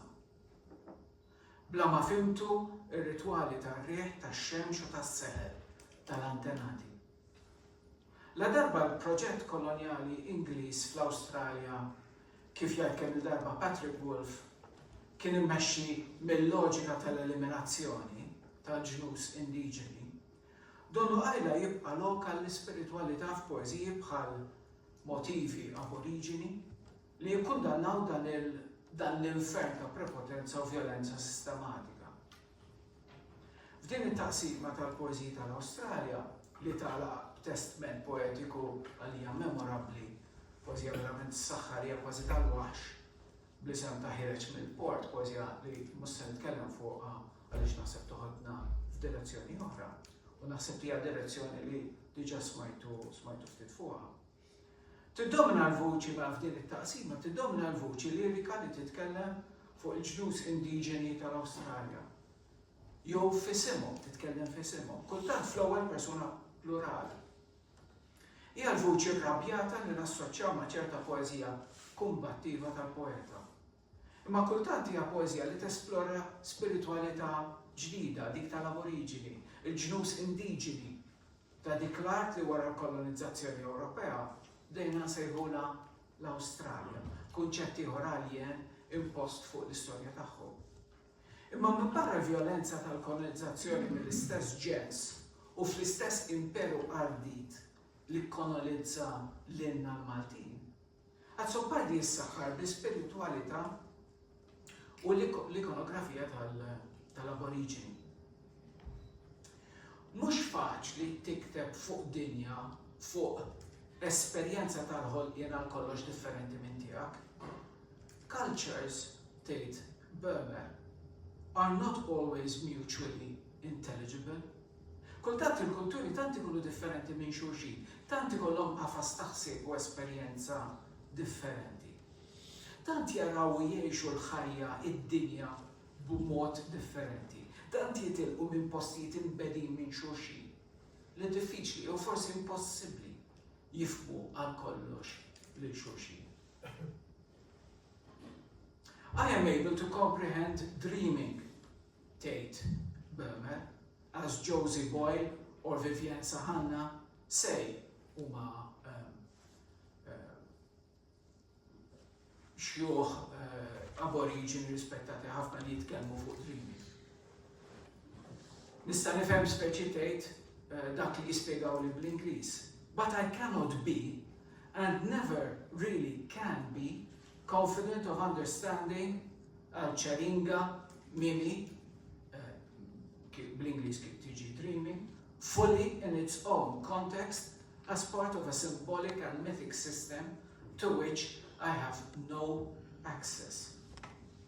Din l-onestà intellettualità postkolonista ewlenija tixħed dawl ukoll fuq il-pożizzjoni rispettuża naħseb jien ta' Zoppardi quddiem l-ispiritualità profonda tal-aboriġini li jikteb fuqha. Fil-poeżija tal-Awstralja naħseb il-poeta huwa konxu minn din id-diffikultà għax jirrakkontanna kif imiss mal-kulturi aboriġini u l-ikonografija tagħhom. Jurina kif isaħruh jikteb fuqhom b'rispett u qima. Imma mingħajr ma jippretendi li jista' jispjegahomna bil-vuċi lirika fl-ewwel persuna plural tal-ikkolonizzati tal-poeżija l-iskeletri ta' razzitna. Jikkondanna lill-kolonizzaturi, anke lill-antropoloġi suppost sensittivi lejn l-oġġett tal-osservazzjoni tagħhom, li ġew ħanikwota bl-arroganza tagħkom mill-punent. Il-poeta ma jridx jagħmel l-istess mal, anke għax konxu li ġej minn poplu li parentesi kien jew għadu kolonizzat. Waqt li l-ġnus indiġeni tal-Awstralja jarfu li l-ħafna forum drawit tal-ispiritualità tagħhom ġew influenzati profondament mill-impatt tal-kolonjaliżmu, kemm fil-passat u kemm fil-preżent. It-twemmin reliġjuż ta' ħafna minnhom ġej mir-rabta li jħossu mal-art, mal-baħar, ma' bnedmin oħra u mal-kultura tagħhom. L-ispiritualità aboriġena ġejja l-aktar mill-istejjer tat-taħlim li hija traduzzjoni tiegħi tal-kelma dreaming. Skont wieħed mill-mexjux tal-aboriġini li mhux se nipprova nippronunzja ismu. Wieħed mill-mexxejja tal-ġens Gundalidda fil-golf ta' Carpentaria. Our people, before the white man came, were very spiritual people. They were connected to land and creation through the Great Spirit. There was a good, great, and a great evil spirit. And Satan was the great evil one. So there wasn't much difference in what the missionaries brought and what we already had. Poezija ta' Zoppardi bħal Dreamtime, hekk jisimha. Turi li l-esperjenzi fl-Awstralja qarbu lil poeta lejn dawn il-ġnus u l-ispiritualità tagħhom marbuta sew mal-ħolqien. Fil-kultura tradizzjonali tal-aboriġini, l-art infisha tissawwar bħala test fit-taħlim. U dak it-test huwa marbut b'mod intimu mal-ħajja u l-esperjenza ta' kull persuna u hekk nikkwota minn Ashcroft u Tiffin u il-ktib famus tagħhom The Empire Writes Back. Il-pitturi aboriġini jissimbolizzaw iż-żmien mitiku tat-taħlim u l-inkarnazzjoni tagħhom fl-art. L-arti viżiva u performattiva tal-aboriġini hija tħaddim mill-ġdid tat-test bażiku tal-esperjenza mitika miktuba fuq l-art innifisha. Fl-istess ħin poeżija bħal Wangan Ingorjong ta' Zoppardi tara fli għal-poeta fl-Awstralja multikulturali ta' Federation Square. L-ispiritualità tal-aboriġini teżisti fil-kuntest ta' awsada sħiħa ta' esperjenzi spirituali anki oħrajn. Se naqbes parti li fija niddiskuti l-ewwel poeżija li hemm fit-taqsima li hija poeżija dwar il-Maltin li marru l-Awstralja. Fil-poeżija rebbija Faubourn, il-vuċi lirika hija introspettiva, il-burdata personali hija malinkonika. L-anafora wis fl-ewwel tliet stqarrijiet tal-poeżija titrasmetti skundità, dissonanza mal-ambjent naturali sabiħ ta' barra, nuqqas ta' sintonija bejn il-ġisem u t-temp li jsib ruħu fih il-poeta. Bejn il-personalità tal-individwu, s-sentimenti li qed jitrasmettu id-dawl, ir-rebbija u l-petali. Bħal kieku ferħanin wisq bihom infushom, għal kollox indifferenti quddiem ix-xuftejn nieexfa lajnejn kies ħalada taħt il-bluża bajda tal-poeta. Kollox iġiel l-bniedem li qed nisimgħu l-vuċi lirika tiegħu jikkonferma li hu l-għarib li wasal mill-bogħod il-barrani li dak kollu li jmismiegħu jara qudiemu jfakru li hu appuntu barrani. Imma sensazzjoni li jittrasmetti hi l-ikbar dissonanza, imma sensazzjoni li jittrasmetti hi li l-ikbar dissonanza tinsab fih danu, bejnu u bejn ruħu, dunubiti meħjutin mar-rimorsiet. L-istorja tiegħu strumblata minna nfisha. Il-nifsi barrani tiegħu innifsu. Diżorjentament sħiħ, skordinament totali. Il-preżent, jiġifieri ir-rimors, li jinsab f'konflitt profond mal-passat tiegħu dunubiet. Għalhekk id-diżorjentament huwa fiżiku. Il-ġisem madda li bil-kemm għadu jara flilu nnifsu taħt il-bluża baħda. Il-ġisem li jsib ruħu jisu fl-isturdament, f'ġisem ieħor stranġier, ġisem li jitkellem lingwa differenti li għandu storja differenti. Ġisem alien f'ġisem ieħor, ikbar, inspjegabbilment ikbar, li huwa ukoll għal kollox alien. Alien fl-alien. Is-sitwazzjoni li jsib ruħu fiha il-protagonista tal-poeżija hija dik ta' bniedem li sab ruħu f'art barranija kif jistqar hu stess b'sentenza għalja fil-poeżija bl-ariet. Din is-sitwazzjoni timplika l-skundità ta' kondizzjoni umana ta' bniedem li sab ruħu f'eżistenza barranija bla marida. u bla ma qatt seta' jifhimha jew jippaċifika ruħu magħha. Sitwazzjoni fiżika u mentali li tidher bħala konsegwenza jew sintomu ta' kundizzjoni umana dejjem skuntrata, dejjem prekarja. Ir-riferiment fil-bidunet tal-poeżija għall-ispirti tal-antenati u mbagħad għall-ħolm huwa sinifikattiv għax jirrappreżenta l-qofol ta' dak li l-leħen liriku f'din il-poeżija u f'oħrajn iħossu nieqes minnu. Jiġifieri rabta ma' storja qadima, ma' post, ma' nisel, ma' antenati ġejjin mill-bogħod. Fil-qalba tal-ontoloġija tal-aboriġini, il-ġnus indiġeni, tal-Awstralja, hemm relazzjoni bejn persuni l-art u dak li huwa anċestrali, mirut mill-qedem. Din li għandna keni issejħilha sistema ta' twemmin bl-Ingliż tissejjaħ the dreaming taħli u tiġbor fiha d-dimensjonijiet kollha tal-ħajja. Din is-sistema ta' twemmin hija ġabra ta' liġijiet sagri u narrattivi u tgħidilna kif issawret l-art u mtliet bit-tifsir. Fl-istess ħin il-pajsaġġ jirrappreżenta konnessjonijiet u rabtiet qodma anċestrali mal-art u mal-essri mitiċi li kreawha. Tatina wkoll narrattivi ċentrali fosthom stejjer dwar l-vjaġġar u t-taħlim ta' post. L-art deskritta f'dawn il-miti tinsab fidejn ċerti nies jew gruppi ta' nies u l-istejjer jagħtuhom id-drittijiet bħala s-sidien tal-art u jabbuhom ukoll b'responsabbilitajiet u dmirijiet. Waqt li għall-ġnus indiġeni tal-Awstralja hemm rabta qadima u sinifikattiva mal-post li appartjenu għalih anki għaliex jirrakkontawh u bekk isawruh għall-protagonista tal-poeżija, hemm il-ħolm l-impossibbli. Il-poeżija l-istupru tat-territorju li minna ħadd-titlu tal-parti mit-titlu tal-poeżija aw tal-intervent. Mela poeżija l-istupru tat-territorju hija kundanna maqanqla tal-kolonizzazzjoni vjolenti tal-ġnus indiġeni tal-Awstralja, il-qerda sistematika tal-oġġetti tal-kulturi tagħhom, l-isfruttament banali u bla mistħija tat-twemmin u tal-mitoloġija tagħhom u ta' arthom.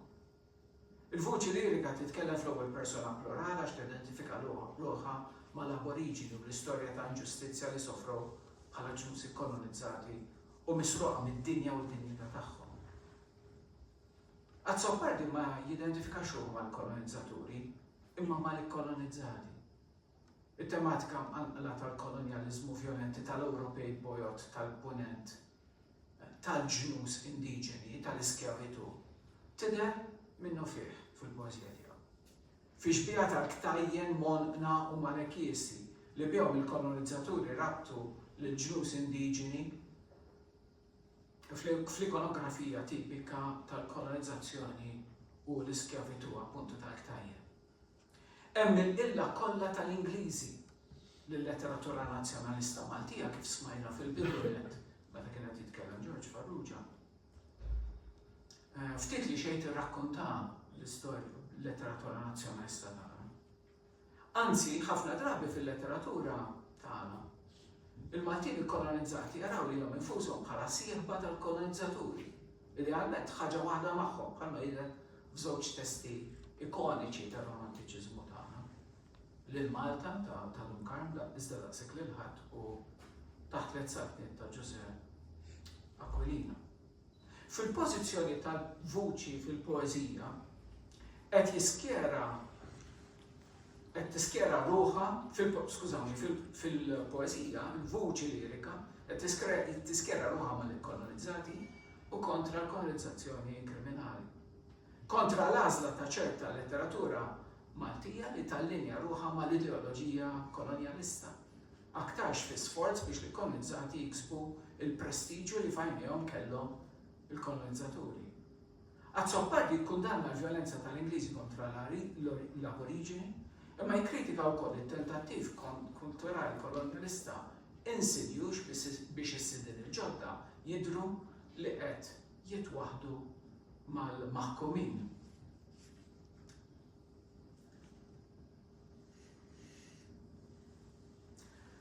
Fil-letteratura akademika saru argumenti konvinċenti dwar ir-rabta intrinsika bejn il-proġett kolonjali Ewropew bil-prepotenza fiżika, kulturali u politika tiegħu u l-kultura tal-maskilizmu.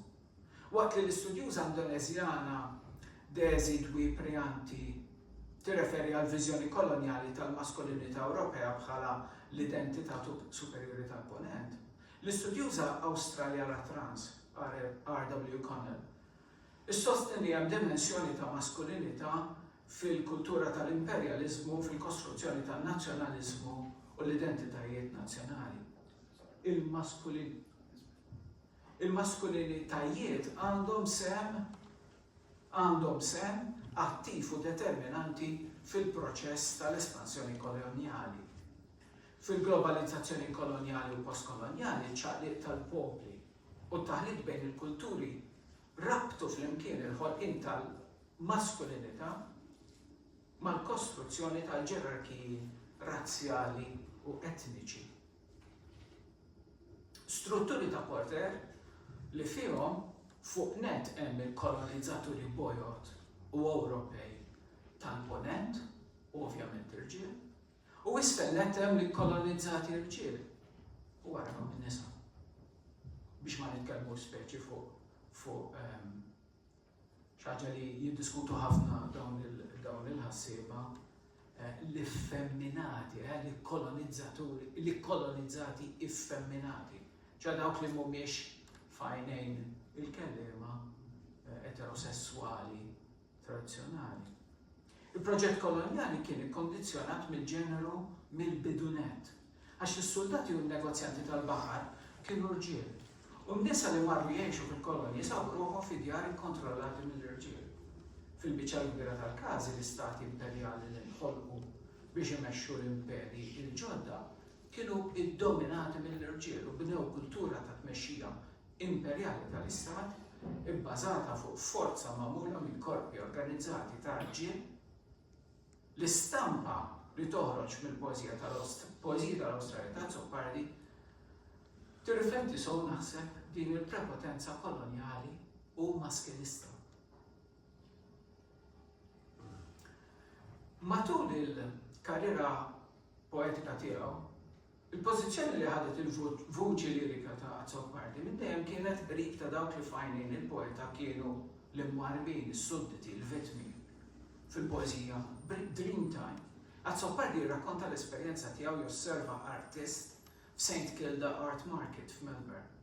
Stejjer qaddisa tibitter dan l-aboriġini mħabbel u n-natura il-katedral tiegħu. Il-ton huwa ġentili u r-ritratt li jippreżentanna mimli simpatija lejn dan l-artist indiġenu b'xaru mħabbel qed jirriproduċi xbigħatu temi mit-taħlim. Il-komunitajiet indiġeni jagħtu tifsiriet differenti lit-taħlim. Il-taħlim huwa nisġa komplessa ta' għarfien, fidi u drawiet, il-koll ġejjin minn stejjer dwar il-ħolqien.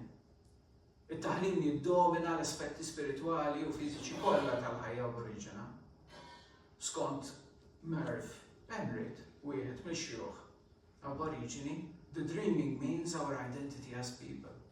The culture, teaching and everything. That's part of our lives here, you know. It's the understanding of what we have around us. Il-taħlim jistabbilixxi l-istrutturi tas-soċjetà, regoli tal-imġiba soċjali u ċ-ċerimonji li jsiru biex il-komunità iżżomm l-art ħajja. F'dan is-sens, it-taħlim kien juri lin-nies kif għandhom jgħixu jġibu ruħhom. U dak li ma kinux jobdu kienu jikkastigawhom.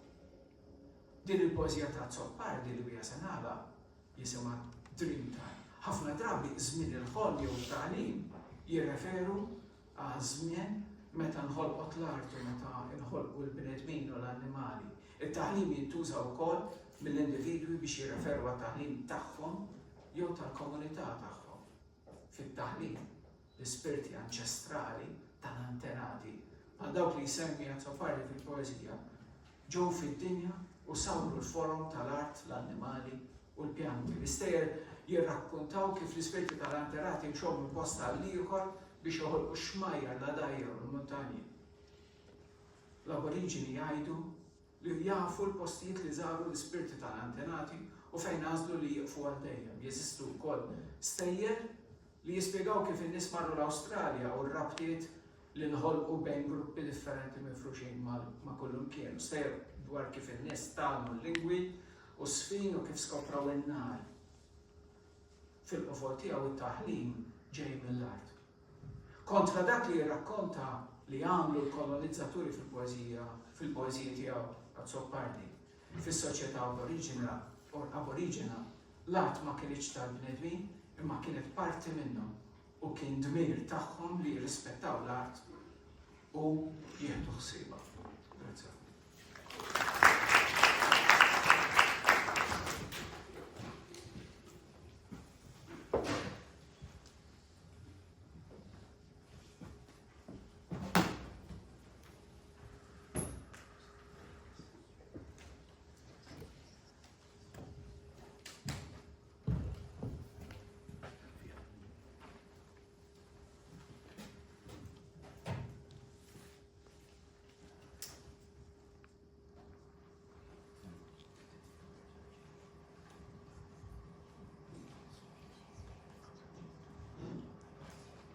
Dux impressu nikam dal-affarijiet, ma jidem xejn għall-tekniċi. Mux ekku. Issa għanna jisu dak fl-10 minuti għal mistoqsijiet qabel il-waqfa kafe. Tajjeb najdu, kemm ngħidilkom li dawn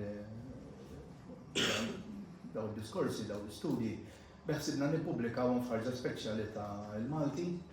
L-istess ħaġa qed nippreparaw biex nagħmlu għaddejjin bħalissa fil-fatt mill-qari tal-provi. Sentejn ilu konna minna l-istess ħaġa. Konna minna seminar fuq Oliver Friġġieri u konna minna fil-Karmelitani, l-Dina. U dak ukoll beħsibna noħorġu ġifieri ħajkun jiġbor l-atti ta' dik il-konferenza kalla jrid ikun fidejna nittamaw iktar tard din is-sena. U l-istess ħaġa beħsibna nagħmlu b'dawn, ġifieri hawnhekk konna naqra ma' fossin forsi fil-ħin, imma mbagħad wieħed ikollu l-istudju sħiħ tajjeb mingħajr il-problema tal-ħin. Għandna ħin għall-mistoqsijiet.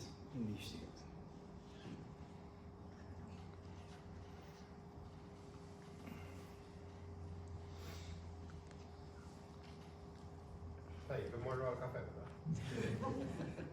Ħallejtuni jekk issa.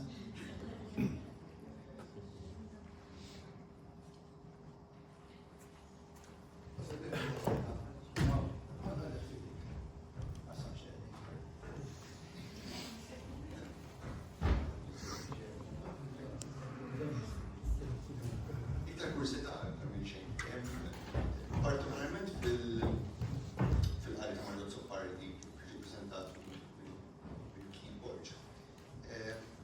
Taħseb li wieħed jista' jorbot x'ngħidu hekk l-ideoloġija politika ta' Margot Zoppardi ma' modell anarkista bħal dak ta' Noam Chomsky pereżempju?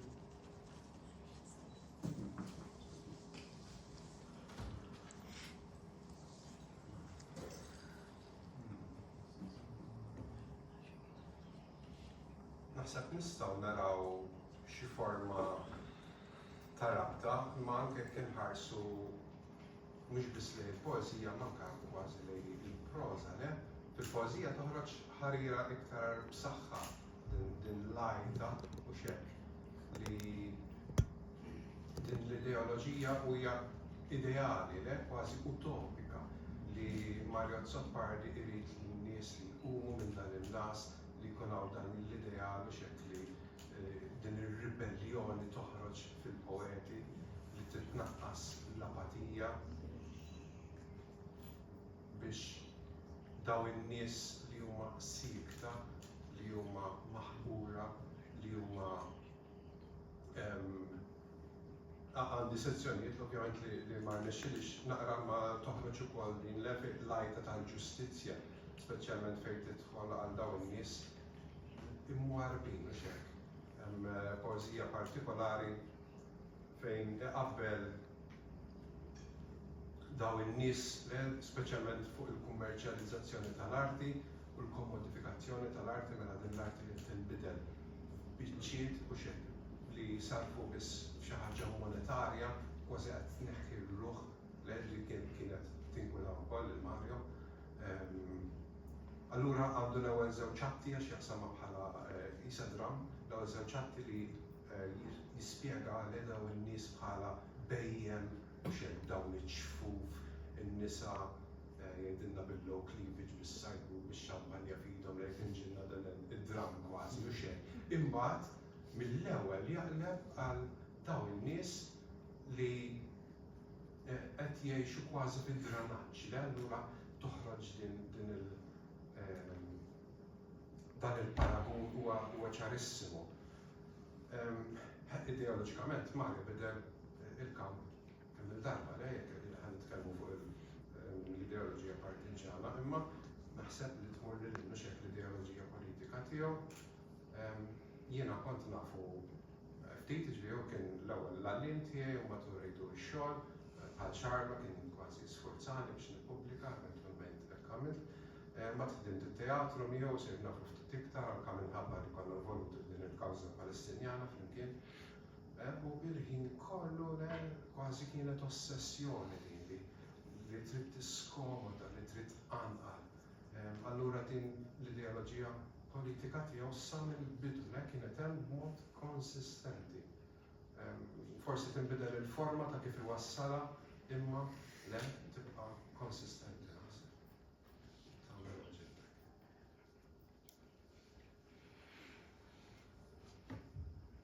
Forsi hemm ċerta ambivalenza wkoll. Għabbar recording tal. Il-kontribut politiku ta' Mario Zoppardi naħseb ovvjament li tkun studjat fil-totalità tiegħu. Hemm ambivalenza wkoll li hu inqeda blodda tal-partiti. Issa kemm tliġġem u kemm sab libertà dik trid tiġi studjata. M'hemmx dubju, speċjalment fejn jitkollat ġurnalistiku tiegħu, ġifieri fejn dieħ biex iwassal dak li jrid jgħidle mar u kiteb u xejn. Għalhekk il-kampi ma jimpurtax imma dak li jrid iwassal waslu. Meta twaqqaf ukoll.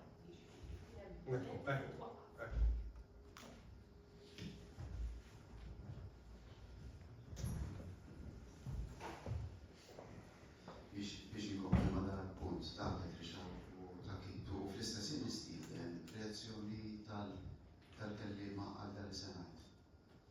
Jiena nħoss Mario wkoll il-nuqqas ta' paċenzja bil-konfini tal-kelma stess. Jiġifieri oġobna ħafna kumment pereżempju li kemm darba bidel l-ideoloġija. Imma met inti kif kienet jispjega Xarlo qed fittex dimensjoni oħra u kif jgħid Heidegger tmur anke f'żona pre-riflettiva, pre-lingwistika li ġari kontinwament tikkumbatti il-kelma tiegħek stess. U maħħalilek innifsek. Jiġifieri l-aġitazzjoni nervuża li nara f'Mario Zoppardi ma f'kull tip ta' konfini. Il-konfini verbali, il-konfini anki spirituali, il-konfini reliġjużi. U huwa wkoll filosofija ta' awtentiċità illi kif isemmi Heidegger hija t-tip ta' awtentiċità li iġġalek tmur lura fi stadju fejn il-lingwa u Heidegger juża l-kelma dis-saying of language, il-lingwa nnifisha diġà tinnota li qed titkellem iktar minnek. F'ċerta sens qed titkellem lilek. U Heidegger da jorbtu mal-konċett ta' poiesis, jiġifieri ta' tiswir innifsu tal-kewn, tal-ontoloġija. Imma bieħ qed ifisser pre-riflessjoni, stat pre-lingwistiku illi diġà qed ikellimna. U naħseb illi għalna sina nħoss li Mario Zoppardi fil-pożija tiegħu kif jispjega anki Grazio Falzon meta jgħid attakka kull konċett reliġjuż bi kliem kontinwament reliġjuż. Jiena nħoss Mario Zopardi di l-aġitazzjoni li qiegħda tirrispondi għal xi ħaġa li ma tissapportix laqqas il-limitu tal-kelma stess. Fil-pożiet. Għalhekk l-assoċjazzjoni ma' rebellioni li kemm il-darba elementi kritiċi fuqu sewwa il-nuqqas ta' paċenzja tiegħu anki bista uman wieħed anki fil-passjoni nifisha anke fi xbijat erotiċi tiegħu tħossu qiegħed jifittex kif se jisbruffa barra mill-aħħar stat emotiv tiegħu. Naħseb huwa dal-stil minnu nnifsu huwa filosofija u kumment fuq il-ġenwinità li kultant iġġalek tikkombatti mal-kelma tiegħek stess. Ma nafx x'huma reazzjonijiet ta' Xarlo naħseb li qorob ħafna li dan li qed ngħid meta beda janalizza il-Maran u l-Battiglieri meta daħal fil-Dream Time li għall-oriġini hija hemm min jiddefinija bħala the eternal uncreated. Dak illi qed imexxina li jkollu ħiereġ mill-art innifisha għall-oriġini, l-oriġini fir-rock art tagħhom kif kienet jaċċenna Nicole Wakeley, l-iskop tagħhom huwa li jilħqu din dimensjoni li hija kollox qed nifhmuha imma ma nistgħux irodduha fi kliem. Għalhekk f'ċerta sens it-traduzzjoni għal Dream Time kienet żbaljata kif jgħidu ħafna antropologi, għax mhix ħolma hija il-kollox li jiena meta nagħmel pass fl-art. L-art diġà qed tagħtini u ilha tagħtihuli mill-antenati tiegħek u qabilhom. Mhux ikkreat, qiegħed hemm, dejjem hemm.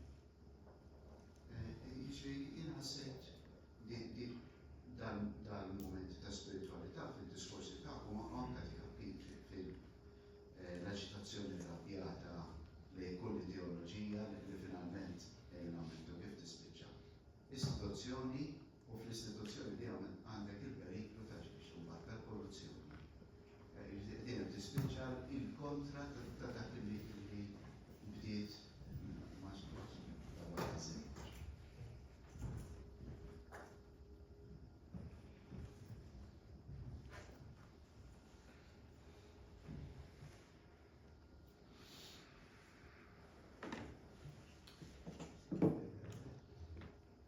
Ikolli ngħid l-iktar Mario Zopardi li jogħġobni huwa dak personali ħafna. Ikolli ngħid. Minkejja li jiena mid-diskors fuq il-poeżija politika tiegħu speċi għaliex derli li fil-kuntest tal-konferenza dan kien se jkun kontribut differenti il-mod kif hu jitkellem fuq l-aboriġini u l-problema kbira tiegħu bil-lingwa u bil-konċettwalizzazzjoni propri tat-taħlim, eċetera. Li hija dak kollu li qed inti, dak kollu li qed jienu iżjed u li aħna diffiċli kif tgħid Elek Bermer, jiena għalija dik li sbaħ parti tal-intervent tiegħi il-kumment tagħha dwar kemm aħna minħabba li ngħixu f'dinja differenti f'kull sens, f'relazzjoni differenti mal-ħolqien, mal-lingwa, minħabba li ngħixu f'lingwa differenti jew lingwi differenti. Diffiċli għalina nifhmu, ġifieri it-taħlim huwa l-esperjenza tiegħek tal-art, ta' xejjex, l-ister li qalulek, dak li ma jeżistix, l-etern. Vera diffiċli, ma fl-istess ħin kważi huwa l-Mario Zopardi ta' ħireġ mill-port l-iktar li nħobb jien personali fej jitarwen, speċi sissa dejt ħajti nis-sogra nafda li stajt ngħaddi mingħajr kumpass fit-tempesti kollha, fil-proċessi u t-tradimenti, bil-kontradizzjonijiet kollha tiegħu il-fragilitajiet kollha tiegħu.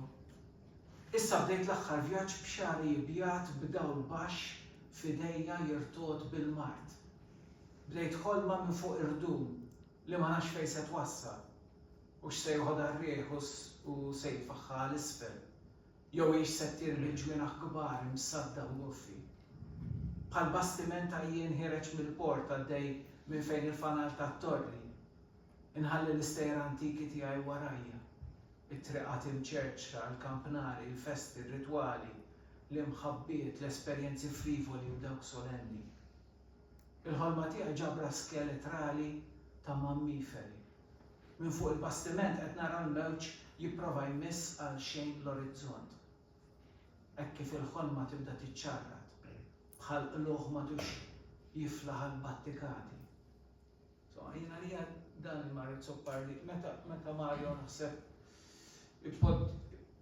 jitqabad ma l-ideoloġija, naħseb il-lingwa mbagħad tinħakem ftit wisq mill-ideoloġija. Imma meta jitqabad ma l-esperjenza personali, mal-kontradizzjonijiet, mal-emozjonijiet, mal-fragilitajiet, għalija stupend. U naħseb dijer saqleha meta jitkellem fuq l-esperjenza tal-aboriġini. Naħseb.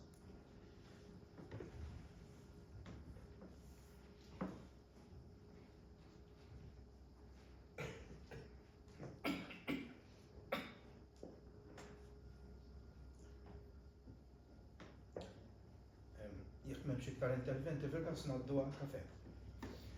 Grazzi. Istiden il-Dr. Manuel Mifsud jagħmel diskors tiegħu.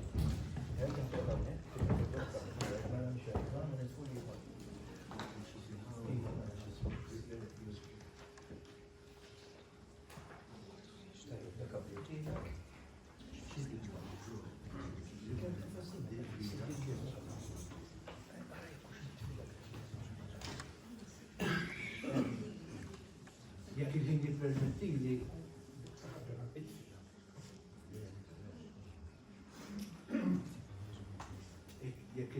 għandi 3 osservazzjoni.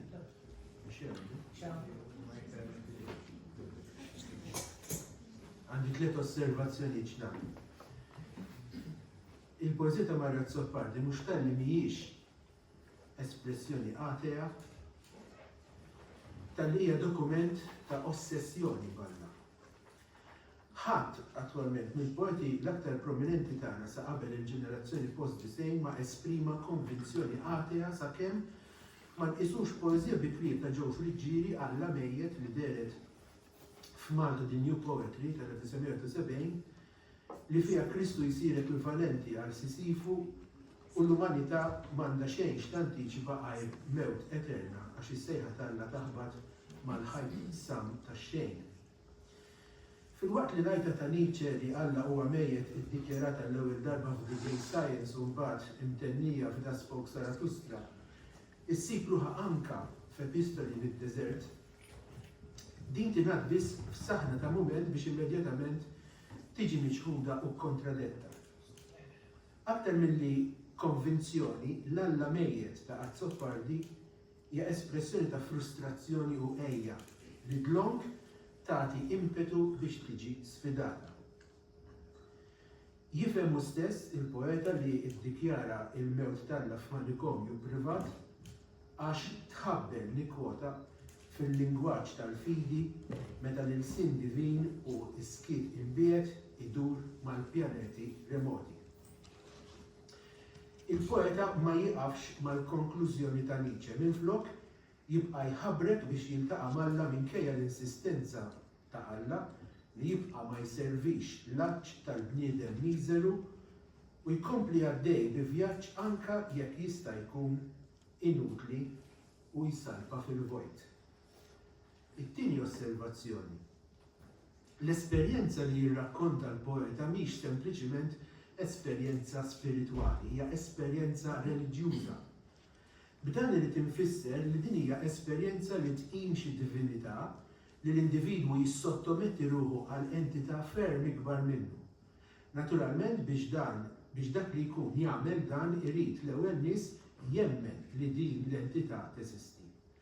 Diġà osservajt li tul il-karriera poetika tiegħu Mario Zoppardi kontinwament ippreżenta lilu nnifsu bħala individwu li qiegħed ifittex dak li jemmen li jista' jikseb b'xi mod jew b'ieħor.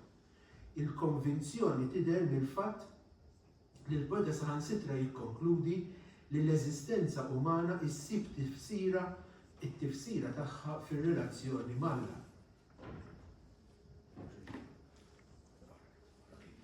Bniedem ikun bniedem meta jaqbiżlu dmuħ u meta jinżel għal tejh quddiem il-misteru ta' dejjem, ta' bla bidu jew tmiem.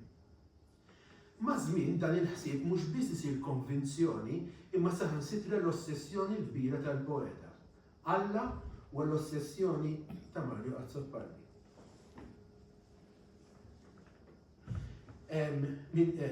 Jimmasturba għal Alla tiegħu anka meta jamarlu jiskarna lill-istess ibnu. Il-bniedem mela jilħaq il-milja tiegħu meta jimmasturba l-Alla tiegħu. Mhix masturbazzjoni maħmuġa midimba din, hija masturbazzjoni li tindika l-qima ossessiva lejn Alla. L-ossessjoni, forsi anka indubjament il-loġika, balla tara l-argument reliġjuż. Barra li hija il-loġika hija ossessjoni asfissjanti għaliex l-oġġett tat-tiftix mhuwiex daqstant faċli jinstab. Zoppardi jagħtina verżjoni deista ta' dan l-Alla li qiegħed ifittex. Alla li ftit li xejn jinteressaħ bil-kreazzjoni tiegħu stess. U għalhekk li l-mistoqsijiet tal-poeta qatt ma jiġu mwieġba sempliċiment għax Alla ma jinteressaħx aktar mill-ħolqien iffirmat minnu. Dan Alla jeżisti barra żmien mingħajr emozzjoni. U l-kumplament. Minflok iwieġeb it-talba, Alla jħalli lil kulħadd ibati.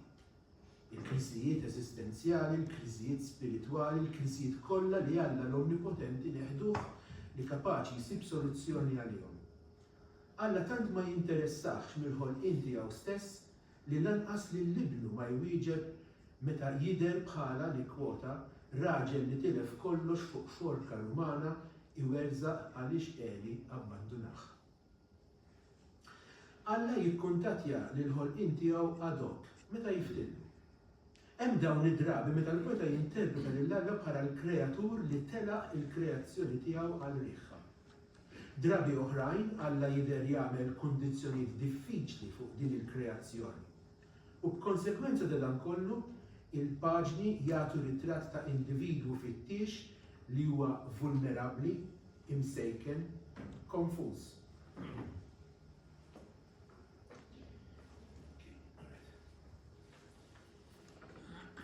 Waħda mill-affarijiet l-aktar evidenti f'din l-espedizzjoni kollha hija il-faxxinu bit-tradizzjoni. Il-referenzi li jinformaw il-proġett ta' Zoppardi huma kollha meħudin mill-antikità. L-esperjenza reliġjuża hija esperjenza tradizzjonali għaliex il-poeta ma jħares lejn ir-reliġjon minn perspettiva kontemporanja iżda minflok imur lura lejn tradizzjonijiet l-aktar antiki.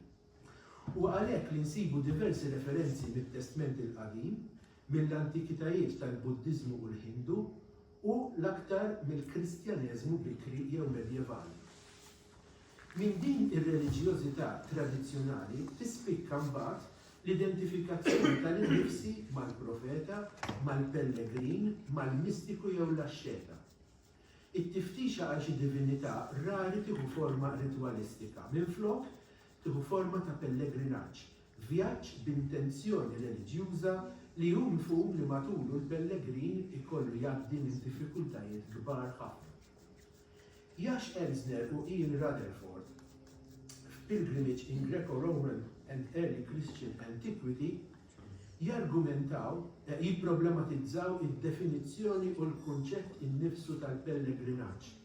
U jargumentaw li ħafna drabi il-kunċett magħruf huwa dak kristjanizzat ta' kredenti konvint li jterra fi vjaġġ sabru. Mhix l-intenzjoni tiegħi li nidħol f'dibattiti dwar id-definizzjoni u l-nozzjoni ta' pellegrinaġġ u pellegrin. Ma għalfini ta' din it-taħlita jkun biżżejjed li ngħidu li l-kunċett u l-prattika tal-pellegrinaġġ jieħodna lura kif argumentaw daw iż-żewġ kittieba sal-era klassika fil-Greċja u Ruma. Ma rridux ninsew lanqas li l-vjaġġ b'intenzjoni spiritwali u jew reliġjuża huwa sinonimu ma' diversi reliġjoni oħrajn bħall-Iżlam u reliġjoni tal-Vant imbiet. Dan hu punt importanti fid-diskussjoni dwar il-poeżija ta' Zoppardi minħabba l-fatt sempliċi li fost ir-referenti tiegħu hemm personaġġi meħudin minn reliġjonijiet mhux insara għalkemm il-Kristjaneżmu jibqa' dak il-fenomenu l-aktar qrib il-poeżija tiegħu. Għaldaqstant, ikolli ngħid illi anke is-sottotitlu ta' din it-taqsima lejn xi divinità jaf ma jkunx preċiż, fis-sens li hemm ħafna ħwejjeġ li jindikaw li huwa Alla partikolari dak tal-insara adottat mit-twemmin Ġudajku li ssir referenza lih. Il-pellegrinaġġ suppost li għandu jservi ta' mixja lejn kisba u l-arfien. L-arfien iżda mhuwiex tragward faċli għaliex kif rajna Alla huwa entità diffiċli, stramba u bieda. Alla huwa, nikwota, bieb b'katnazz u mingħajr numru. U ma jistax jifru minkejja s-sagrifiċċji kollha ta' pellegrinaġġ diffiċli. Mhuwiex biss it-triq tat-tiftix il-pellegrinaġġ, imma saħansitra tas-salvazzjoni. Il-proġett allura għandu lan reparatorju. Il-versi ta' Zoppardi spiss jimtlew b'sens kbir ta' ħtija, fenomenu li ħafna ħassiba spiss jassoċjaħ mal-Kattoliċiżmu, ir-reliġjon li temmen li kull individwu jitwieled diġà imtebba bid-dnub u saħansitra stabbilit sagrament apposta għall-indiema tal-mitinbin. Il-poeżija ta' Zoppardi hija stqarrija pubblika ta' dnub li kwota jien li dnibt ħafna jew jien strova żlugata. Il-ktib tat-talb il-ġor mimli li kwota santi ta' nisa ġerrejna. U allura l-pellegrinaġġ huwa mezz ta' kif jesprimi tewba bit-tpattija għal dnubitu. Fil-poeżija linja vertikali, bħal Ġakob joħlom bis-sellun li għandu jwassal lejn is-salvazzjoni.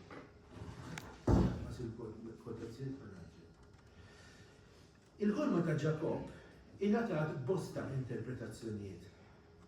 Zoppardi jersaq lejn dik ta' Ġwanni Kriżostmu li jagħti fit-33 omelija tiegħu. Jiġifieri is-sellun huwa t-triq lejn il-ġenna. It-tluħ gradwali permezz tal-virtù jikteb Kriżostmu biex bekk nitilgħu mill-art lejn is-sema permezz tat-titjib u l-korrezzjoni ta' mġibitna. U jekk nieħdu il-Vanġelu ta' Ġwanni, naraw kif Kristu ixebbaħ lilu nnifsu ma' dan is-sellun. Fil-poeżija ta' Zoppardi iżda, Kristu ma jsirx is-sellun tas-salvazzjoni, imma is-sellun tal-falliment, għax missieru dak l-istess entità imfittxa minnu jabdika mir-responsabbiltà paterna tiegħu fil-mument l-aktar traġiku ta' Ġesu. Nistgħu ngħidu mela illi Alla jidher f'dawn ikraħ. L-insensitività tiegħu ta' Alla tispiċċa biex anka tinbidel f'sadiżmu li jkompli iwier il-qagħda tal-bniedem li għal xi raġuni oħra jibqa' jittama fl-inkontru. Kontrarju għall-ateu li jiddeċidi li jekk Alla ma jinarafx, allura ma jeżistix, jew kif jgħidilna Nietzsche Alla huwa biss ħlejqa ħelwa tal-bniedem, iktar ma Alla jitbiet u jisparixxi lilu nnifsu, iktar tintensifika ruħha t-tfittxija għalih. Minkejja l-lejja tal-pellegrinaġġ, minkejja l-krudeltà tas-sitwazzjoni, minkejja l-imġiba l-ebusija ta' Alla, il-pellegrin jibqa' jipperswadina illi Alla hu. Nistgħu ngħidu li din it-teżi hija l-wasla lejn id-destinazzjoni, nistgħu nqisu din l-affermazzjoni bħala it-tmiem ċelebri tal-peregrinazzju perpetwa tal-poeta, nistgħu nantiċipaw il-pellegrin ipoġġi bil-qiegħda mistrieħ fuq l-adba tal-arfin, kuntent li mexa distanzi twal, tela ħafna tlajja u kiseb dak li kien qed ifittex, u probabbli li le, għax Alla jibqa' sieket. Hemm żewġ raġunijiet għala l-proġett ta' Zoppardi huwa ddestinat li jfalli. L-ewwel għaliex huwa bniedem tar-raġuni, mill-proġett tiegħu irid ħafna aktar mill-fidi li għandu diġà. Il-poeta jrid jifhem minn barra li jemmen. It-twemmin waħdu mhux biżżejjed. Kleopasju, wieħed miż-żewġ disċipli ta' Emmaus, jissaħħar bil-laqgħa li hu sieħbu li anonimu ikollu ma' raġel misterjuż. Dan il-ġirovagu fi vjaġġ perpetwu bħalma kien popolari fil-Kristjaneżmu bikri li jivvjaġġa minn monasteru għal ieħor, il-monaku li San Benedittu fir-regola tiegħu skoraġġixxa b'qawwa kbira, jispira lil pellegrin mitluf li jikteb l-epistoli mid-deżert. Huwa personaġġ oskur għax Kleopasju jammetti li ma kienux ċerti kienx Kristu, kienx Arjuna huwa il-mażul tal-Krishna li jingħata l-arfin suprem biex jeleb id-dilemmi morali, inkella kienx il-Kidra li mill-Koran neħduh bħala l-qaddej tal-Laħ berf kbir u li jippossedi l-arfin mistiku. Il-ktib tal-Esodu jgħidilna, skużawni, mal-qsim tal-ħobs Kleopasju sieħbu jifmu li dak il-barrani kien raġel tas-seħer, irejjaħ il-mirra. Il-ktib tal-Esodu konsenejt jgħidilna li l-mirra kien id-lik tal-qassisin, irejjaħ ukoll is-sandlu, użat minn diversi reliġjonijiet tal-Vant bħala sustanza sagra. U allura l-inkontru ma' dan it-tali jindika ix-xewqa għal-kisba mhux biss tas-salvazzjoni imma tal-arfin u tal-erf. Jekk forżiji oħrajn jinħass il-qtieħ tal-qalb, f'Emmaus hemm tinstab it-tama li l-arfin huwa possibbli. Kristu, Arjuna, il-Kidra huma l-kanali li jistgħu jwasslu lil fittix lejn Alla. Hemm din it-tama fil-pellegrinaġġ.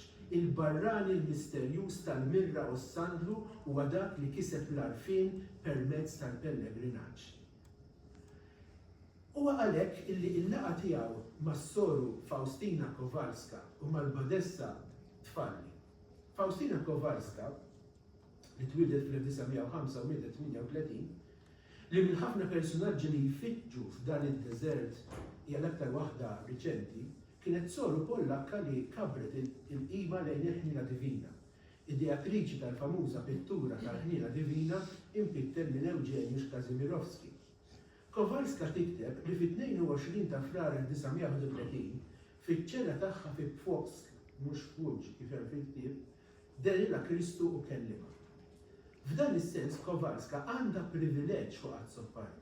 Id-differenza bejn it-tnejn hija li s-soru ma tmur fuq ebda pellegrinaġġ, appuntu għax hija soru f'kunvent, imma taċċetta l-fidi u l-fidi hija biżżejjed mingħajr ma tinsisti li tifhem dak li temmen. Anki l-Badessa fil-poeżja forsi hija l-mara tal-fidi li mhix tfittex it-tweġibiet bil-loġika tar-raġuni.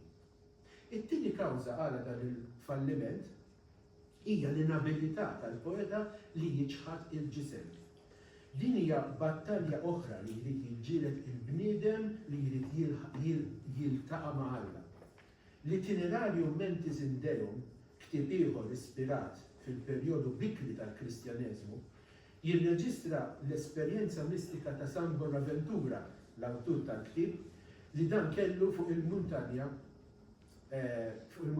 Verna fl-1259.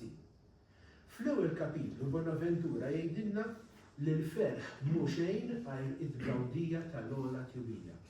Imma din it-tjubija mhijiex ta' din l-art iżda ta' smewiet, il-fejn irridu nitilgħu mhux bil-ġisem imma bil-qalb.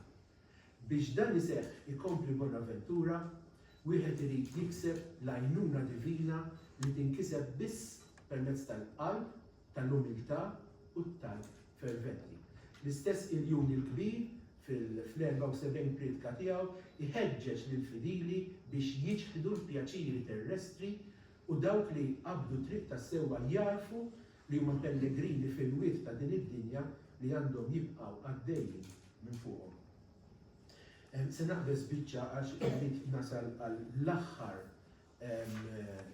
osservazzjoni. Epistoli mid-deżert jagħtina din il-mixja lura kifet mhux biss fit-tiftix għal Alla, manka fl-esplorazzjoni fit-tradizzjoni bil-ħarsa lejn testi sagri u xbijat merfuha mill-kittib ta' Orrif Odma. Ma jidirli illi l-mixja lura ta' Zoppardi tfisser ukoll mixja lura lejn it-tradizzjoni poetika Maltija fil-figura, forsi ironikament, ta' Duncan.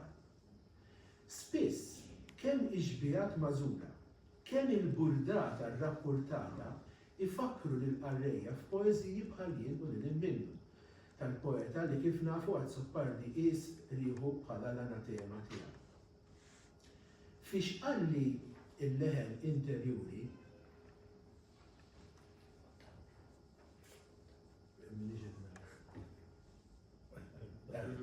fiex qalli il-leħen interjuri il-poeżja tiftaħ bil-metafora ta' dlam.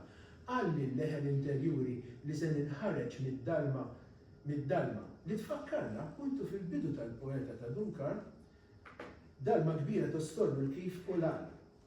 Dan il-leħen interjuri li qiegħed jappella lil Zoppardi biex jemmen jixbaħ ħafna lil dak il-leħen li Duncan mitlux huwa wkoll jisma' meta l-istorbju tal-mistoqsija jtarraxlu l-vista. It-tiftix tal-verità kemm għal Zoppardi kemm għal Duncan huwa eżerċizzju diffiċli ħafna. Bħalma jagħmel il-Pellegrin fil-poema ta' Duncan, Zoppardi qed ifittex tweġiba loġika. Tarf li jista' jifhem u mhux jemmen fih biss.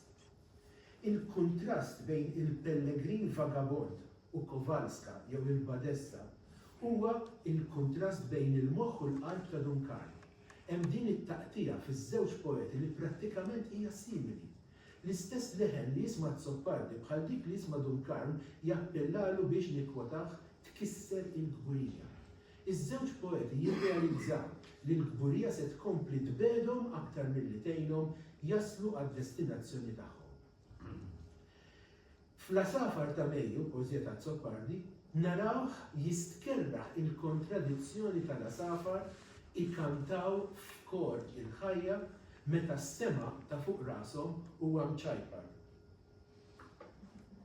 Silta bħal din, riflessjoni bħal din, ma tistax ma tfakkarniex fil-Kanarin ta' Duncan. Ix-xebħ bejn iż-żewġ poeti aktarx li jaqaf hawn. Il-qassis kif mistenni jirnexxielu jasal għal punt li fih jeleb id-diffikultà kollha u bħal Kowalska u l-Badessa ta' Epistoli fid-Diżert jaċċetta l-fidi mingħajr il-loġika. Min-naħa tiegħu id-deżert ta' Zoppardi huwa aktar perpetwu għax ma jirnexxilux iċedi. La ir-rieda tal-ġisem u lanqas ir-rieda għall-arfin.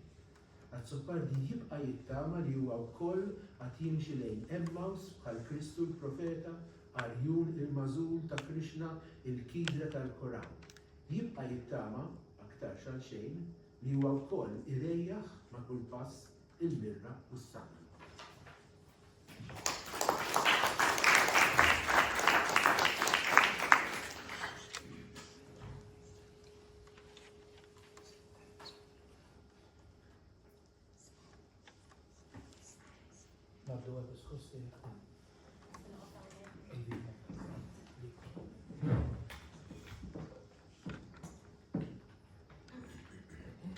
Frasi l-barnuża tat-tewba risaq lejn il-qofol divin.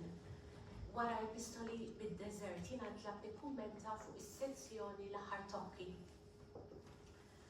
Bħal dan iż-żmien sentejn għal darb'oħra Mario kien l-isptar. Kellu l-virus tal-COVID-19 li bħalli kieku kienet is-sentenza ta' mewtu minħabba l-kundizzjonijiet kroniċi li kien ibati minnhom. Il-perjodu tal-kwarantina kien għadu obbligatorju u peress li akkumpanjajtu l-emerġenza kelli nqatta' jiem ġewwa. Għal raġunijiet ovvji, lanqas viżitaturi ma kienu qed jitħallew iżuru lill-pazjenti. L-uniku kuntatt kienu t-telefonati mal-infermieri u t-tobba. Mario bil-kemm kien qed jitkellem, forsi jlissen kelma jew tnejn. Imma kien stabbli, la jiġi l-qudiem u lanqas jiddeterjora. Hekk kienu qed jgħidu t-tobba u l-infermiera. Nistgħu nfissru din is-sitwazzjoni bi kliem il-poeta stess. Se nikkwota. Issa l-mewt iddawwarni minn kull imkien. Issa tħalt fiċ-ċilindru mar-rabi tagħha. Wara 10 ijiem, skont il-proċedura medika ta' dik il-ħabta, intbagħat lura d-dar tal-anzjani minn fejn f'temp 24 siegħa kellu jerġa' jiddaħħal l-isptar fejn ġismu ċeda nhar il-11 ta' Marzu. Inċidentalment, il-11 ta' Marzu data arbitrarja maqluha mill-kalendarju mingħajr ebda ħsieb, imma li kellha tikseb tifsira f'ħajja il-poeta, tiftaħ is-silta fi stil ta' djarju noti mis-sanatorju tal-Mistiċi li tagħti isima lill-ġabra ta' xogħlijiet maħruġa fl-1995. Dan ix-xogħol ikkaratterizzat minn elementi surreali qawwija u ffullat b'karattri solitarji eċċentriċi li qed jippruvaw jiskopru l-qofol tal-eżistenza bil-mod uniku tagħhom jintemm hekk. Jien in-nifs, jien ir-ruħ tiegħek jagħmel tal-maskta, jien ir-riħ miġnun li jqalleb l-iskeletri li jaf l-iktar toroq suwed. U l-aħħar frażi, manus animal pinxit, jew lik li tpinġi l-ruħ. Il-kelliema l-oħra f'dan is-seminar huma bil-wisq iktar ikkwalifikati minni biex jistħarġu r-riħ bħala simbolu tal-Ispirtu Divin. U għalhekk kull ma nista' nintuwixxi f'dan l-istadju u li l-poeta kien imwebbel li jiskopri dik lit li tpinġi l-ruħ fil-waqt li hu stess ipinġi l-ruħu fil-manifestazzjonijiet kollha tagħha. Fl-aħħar snin ta' ħajtu, meta Mario kien jisma' mużika li tqanqlu ħafna, jew jara artisti jew sportiv ta' kalibru f'xi programm televisiv, wara pawża ta' skit xi drabi kien jikkummenta dawn żgur messhom in-nifs ta' Alla. Kont inwieġbu li forsi lilu messu ftit ukoll u b'ton kemm xejn dispreġjattiv lejn innifsu kien jgħid u jien u jerġa' jinġabar fih innifsu għal ftit mumenti oħra. U għalhekk li bħala titlu għal din ir-riflessjoni għażilt vers minn poeżija mhux ippubblikata miktuba fil-bidu ta' Lulju 2020. Hi poeżija qasira kif huma l-aħħar kitbiet tiegħu li tikkuntrasta sew fit-ton ma' xogħlijiet f'epistoli mid-deżert. Se nirriproduċi l-poeżija kollha. Introjbo, miexi ħafi riesaq lejn l-artal, frasi l-barnuża tat-tewba, riesaq lejn il-qofol divin. Hawn għandna l-poeta jiddiskrivi azzjoni li qiegħed fil-proċess li jwettaq. Din bejn poeżija sħiħa fiha nnifisha u bejn qisha l-unika stanza ta' xogħol itwal li baqa' mhux mitmum. Fil-qarrejja bħalli kieku timbet l-istennija għal espożizzjoni itwal imma din tibqa' ma tasalx. Għal kontrarju tal-poeżiji f'epistoli, it-ton jinsaħ ċert fih innifsu, nieqes mid-dubi u l-ansjetà li kif jammetti l-poeta stess jipprova jagħti batti goffi ta' ġullar, bl-iperpeboli u d-daqq ironiku ta' ċetru jew trumpetta. F'dan il-mument iżda l-atti ta' ġullar warrabhom u jidher li wasal sal-essenza. Fil-waqt li f'epistoli jinħassu fl-aqwa tagħhom is-sens ta' orrur quddiem il-prekarjetà tal-eżistenza u l-luttu għal dak li għadda u ntemm, hawn il-vuċi poetika hi rikonċiljata magħha nnifisha. Iju tidwi fit-titlu l-vers Latin Introjbo ad altare Dei minn Salm 43 għal darb'oħra niltaqgħu mal-poeta Midneb kif jiddikjara ċaru tont fil-poessaġġ it-talba tiegħi. Niltaqgħu mal-poeta diħel il-ġewwa jew jodos l-isfel fl-intimità miegħu nnifsu u jinġibed lejn qiegħan iktar fondi milli qatt għaraf qabel. F'kitbiet u fakkarna li s-silenzju għandu tmiemu wkoll jgħid li id u l-allejat tal-artist li jirtira fil-foresta. Anki l-iktar kitba insistenti tiegħu fiha l-lakuni tal-ħemda, ħemda biex il-vuċi poetika tieqaf tiġbed in-nifs il-ġewwa u tissemma. Fiċ-ċaqliq hemm ukoll l-istażi. Din għada li tikkuntrasta bisħieħ mas-sentiment ta' dawn il-versi. Kont ħsibt li l-ispirtu bħal ilma qiegħed tħarku meta trid basluġ jew tsokk niexef. Forsi imliġġem kif kien fis-siġu tar-roti minħabba l-biża ta' waqgħat li jistgħu jkunu fatali. Mario fem li ma natalniex li nħarku l-ispirtu imma biss li nilqawh. Minkejja dan, f'epistoli diġà tinħass intimazzjoni ta' din it-trasformazzjoni li għad isseħħ, għalkemm f'dan il-punt għadha ssib reżistenza. Il-ħiel qiegħed fid-dispożizzjoni tal-persona poetika li tinbidel fi strument passiv, titraskrivi dak li jgħidla l-leħen. Hekk qalli l-leħen, għax fil-vojt jodos Alla, fix-xejn tax-xejn tiegħek, jereq fik meta tkun għarwien ħuta quddiem il-verità. Konxja mill-ħsieb ta' xejn misħini meta jikteb li l-artisti jridu jelbu l-ego biex isiru l-vuċi ta' dak li hu iktar minn autobiografija, se nirreferi għal mumenti minn l-aħħar ġimgħat ta' Mario qabel fi kliemu stess l-iskomparsa finali. Meta s-silenzju estern beda jaħkem dejjem aktar, kull darba li ta' kuljum kont inżuru għal sija jew tnejn minħabba restrizzjonijiet tal-pandemija, kien ikun irid jisma' verżjoni rikordjata ta' The Wasteland. Forsi dan m'għandux jissorprendi. Fl-introduzzjoni għal il-fabrikant tal-marjonetti, Charles Briffa janalizza l-motivi intertestwali bejn il-four quartets ta' T.S. Eliot u l-manifest tal-poeżija. Għalkemm ma kienx f'qagħda li jikteb u l-pawżi fid-diskors kienu dejjem jitwalu, baqa' sal-aħħar ifittex dawk l-irwieħ li u nikkwota. Iħallmuna x'inhu tmiem, x'dimensjoni għandu, x'font, it-tondjatura tal-vortiċi, il-matematika li m'għandix isiru formoli. Jekk epistoli bħalli kieku hu inventarju tat-telfiet biex nissellef it-titlu tal-ktieb ta' Judith Shalansky bil-poeta Rekeb Ziemel Ferut li m'għadux miġnunu virili, jistennieh kien għad baqa' trasformazzjoni oħra. Waħda nieqsa mill-piroteknika lingwistika u l-intensità metaforika, imma li xhieda profonda tal-esperjenza mgħixha missilta u interpretata poetikament. Fejn ifittxek Alla? Alla ma jfittxekx fuq il-muntanja. Alla jnewwel idejh meta int fil-qiegħ iggranfat mal-aħħar saf tal-ġebel aħrax. Il-lingwa hi sempliċi għall-aħħar, il-ħsieb kważi klixejat, imma l-kontrarju tal-gamima fir-rieħ li jsemmi f'epistoli li jekk tindarab la jqajmuha r-raġi tax-xemx u lanqas l-allat tal-qlubija, hawn għandna stqarrija ta' fidi. Hemm linja waħda mill-poeta agnostiku li waslilna dak li jgħidlu l-leħen kif rajna aktar il-fuq sa dan l-att ta' fidi. Kien vjaġġ ieħor ta' skoperta interjuri li kiseb sinifikat aktar mal-ġisem id-dajjef.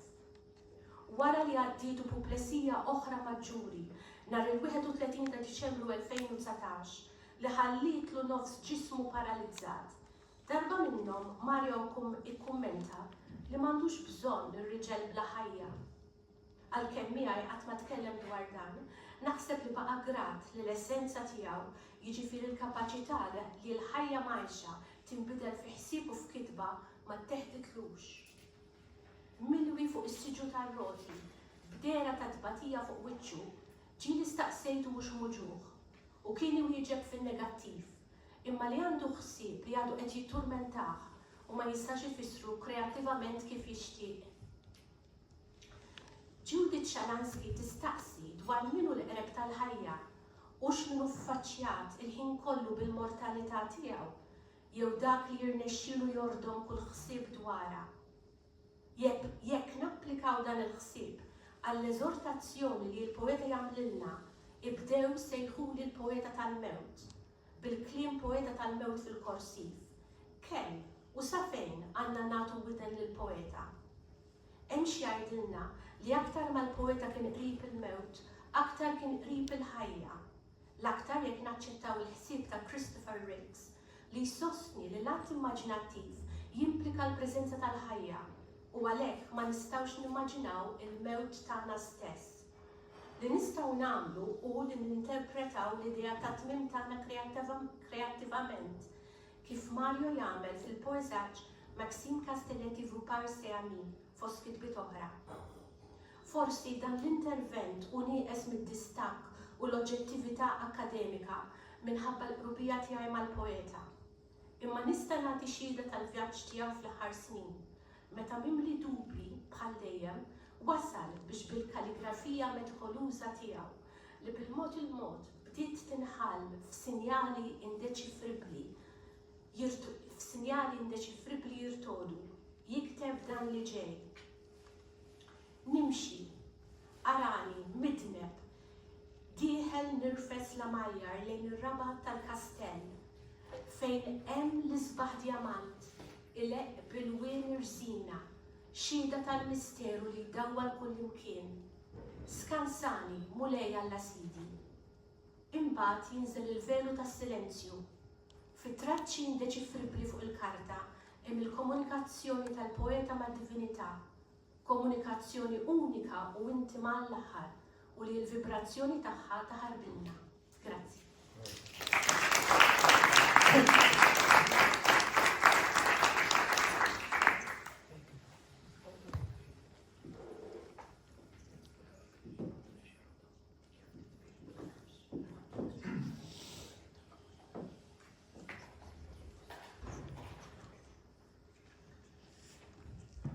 Fl-ewwel biċċa xogħol tiegħu fit-taqsima testamenti bil-poesaġġi li hija parti mill-ġabra Epistoli mid-Deżert, lil Mario Zoppardi wara li nisimgħu jirreferi għal żwiġijiet falluti tiegħu u għas-sorsi tax-xejriet tat-teatru fih.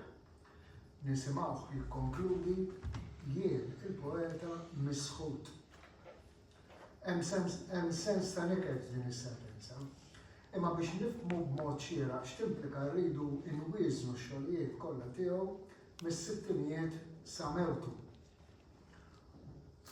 Fil-fatt il-kelliema ta' qabli kollha għamlu hekk, marru lura għall-kitbiet tiegħu wkoll mhux għal Davies.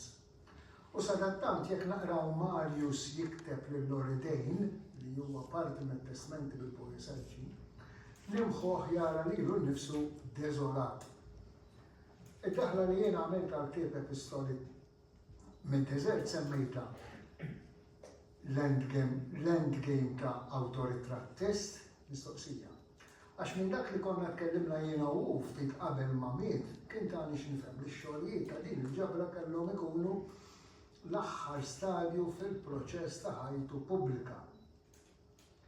Mill-firxa letterarja ta' Mario Zoppardi jixirfu diversi karatteristiċi.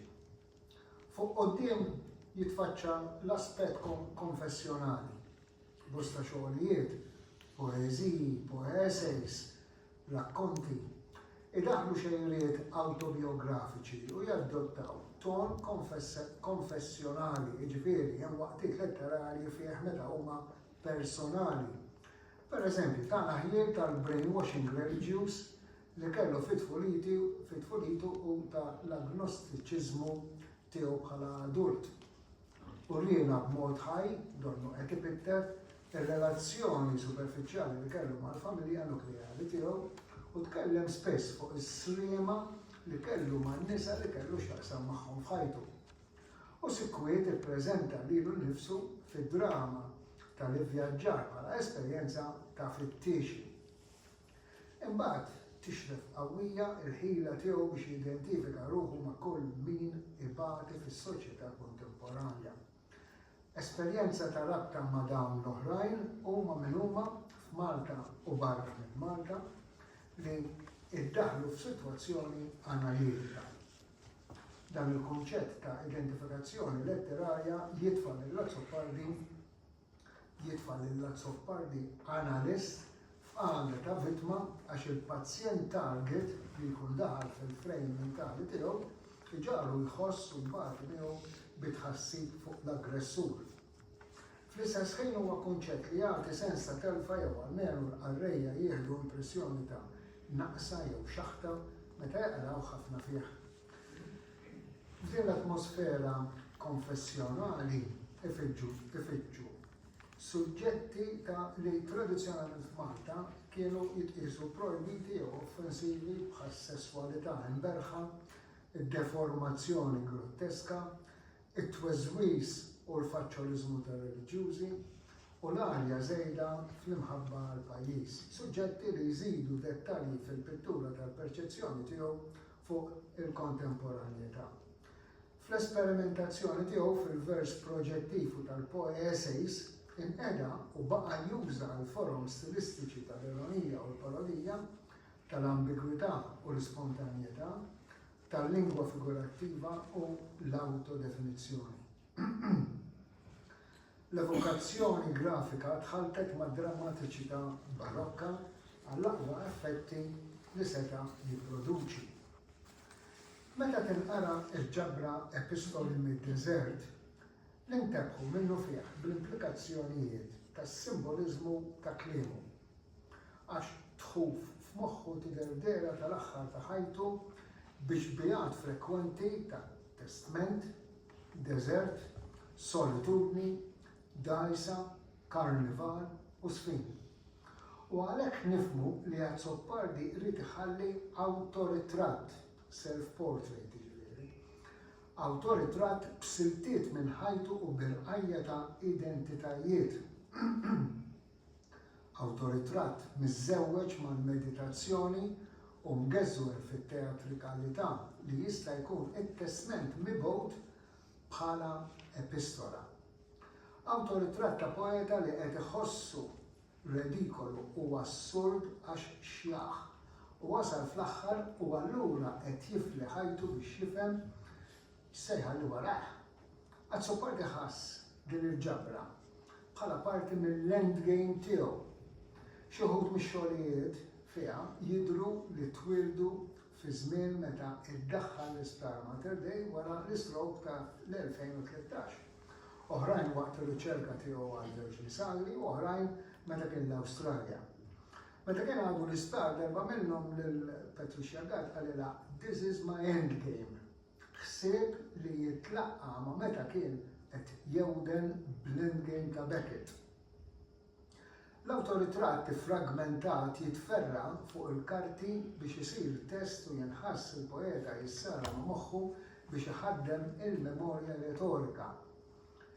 L-epistoli jsiru kompatibbli ma' l-idea tal-awtoritrattist għax jitrattaw aspetti tal-personalità tal-kittieb li bosta drabi joqgħod ġejju sejjer mill-ġeneralità għal partikolarità. Dawn ir-riżorsi tal-epistola u tal-awtoritratt Azzoppardi jżewweġ l-awtoritratt mal-meditazzjoni biex iġġalna nitħassbu fuq x'inhu ħsieb u jsir magna tal-lingwa biex jinseċ it-tifkiriet, il-fantasiji u l-argumenti skont il-loġika tal-ħolm, xewqat, sħajjil u ideat tiegħu. Jagħtina self-portrait maħġun mir-retorika b'implikazzjoni ta' deżert b'suġġett konxju tal-identità tiegħu. U fil-qafas tas-simboliżmu tiegħu Azzoppardi jifhem id-deżert bħala l-aktar post xieraq għar-rivelazzjoni tal-jien tiegħu.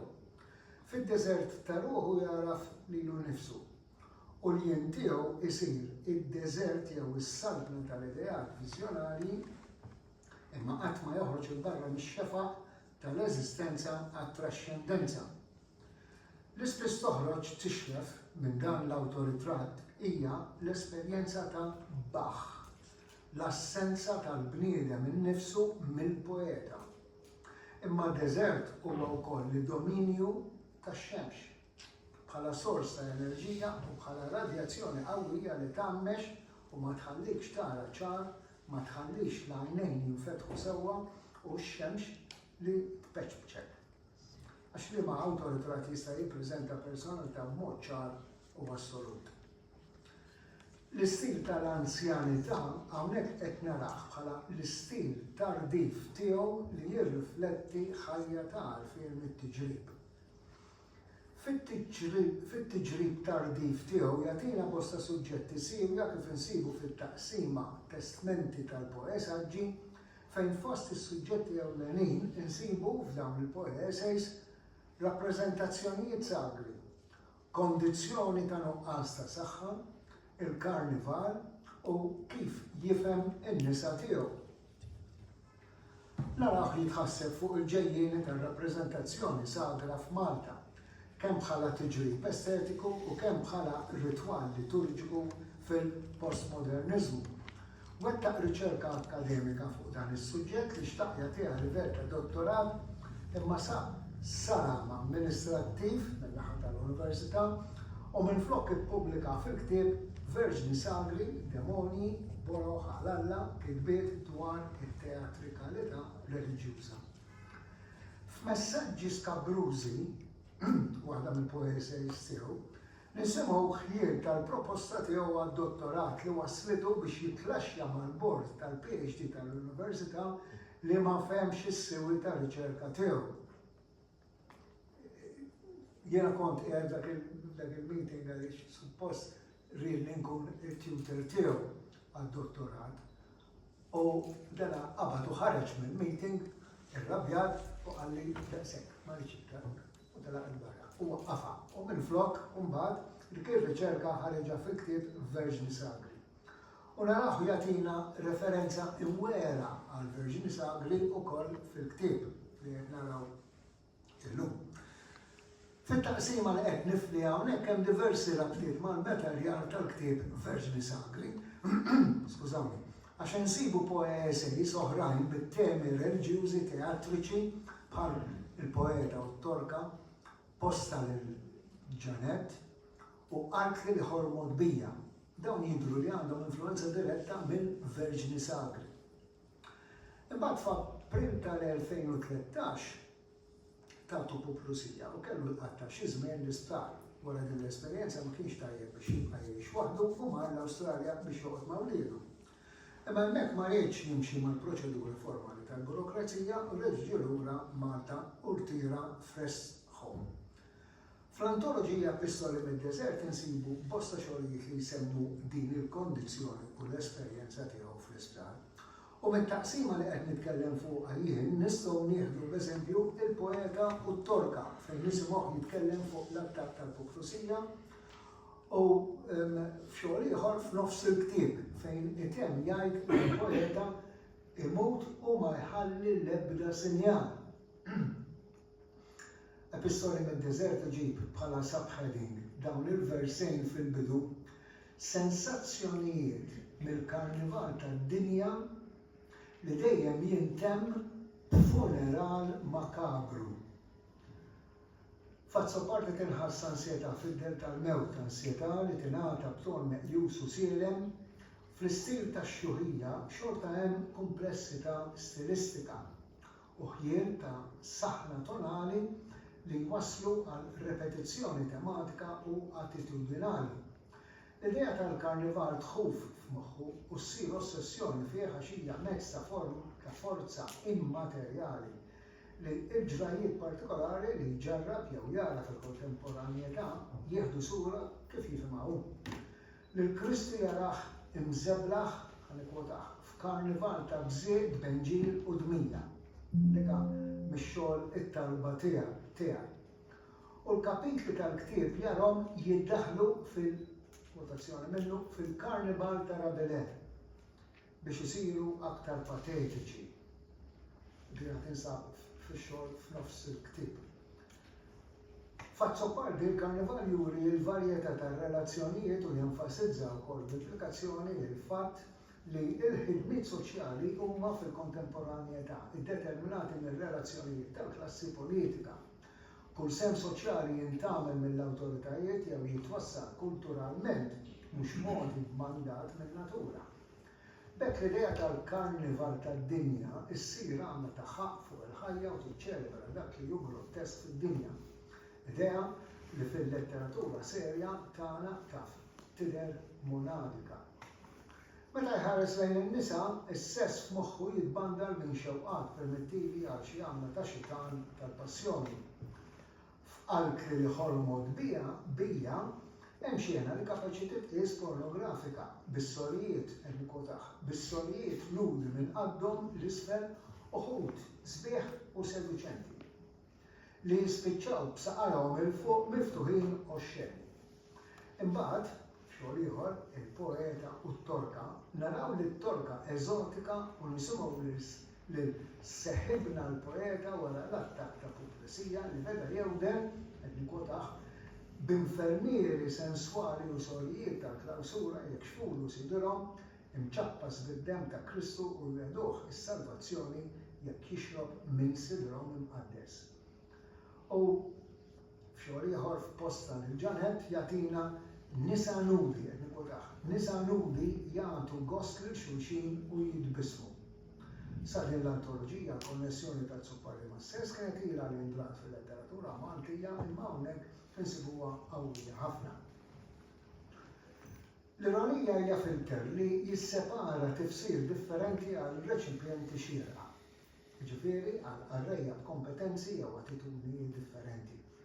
Il-arrej spettatur tal-awtoritratt teatrali f'Epistoli mid-Deżert jirreaġixxi għal poeżiji u għal poeses skont ix-xejra intellettwali tiegħu, għax fil-letteratura bħal fil-moralità u fil-politika l-udjenza taf tkun konservattiva jew progressiva fil-valuri estetiċi. Għal-Zuppardi jitkellem għal tnejn li huma, jiġifieri għal konservattiv u għal progressiv, u jaf li dak li joġob lil wieħed se jdejjaq lil ieħor. Din hija meħtieġa għall-eżistenza tiegħu bħala poeta u poesejist.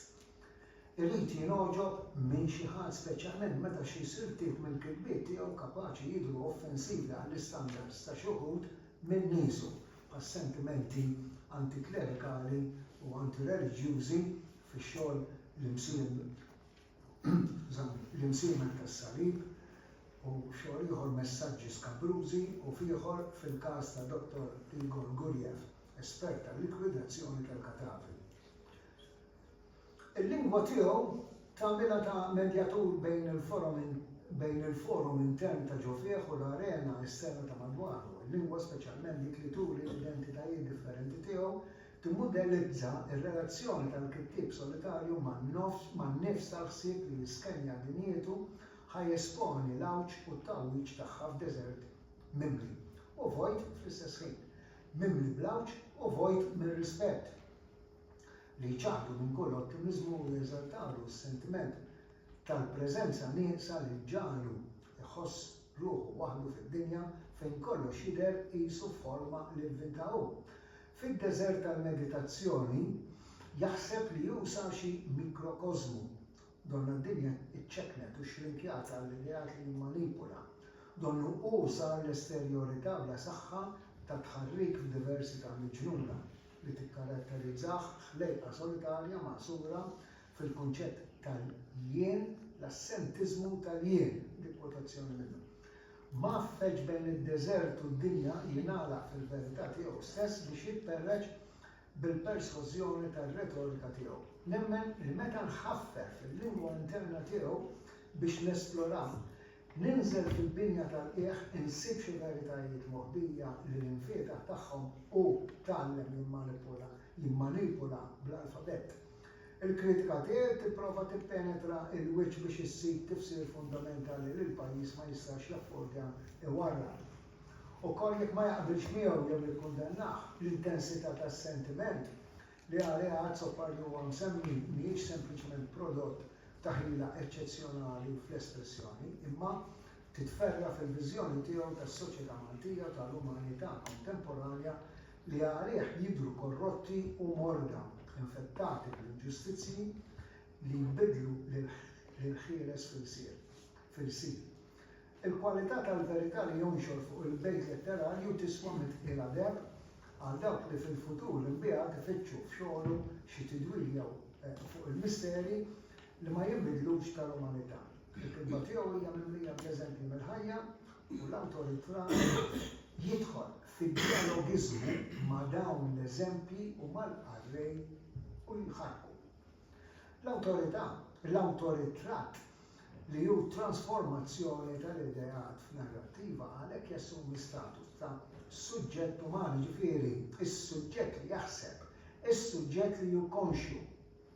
Isir is-suġġett umani li b'xi mod inisser ġrajiet personali, soċjali jew storiċi u fl-istess ħin juri li hu possessur ta' erf validu li kapaċi jattivah fil-kitba.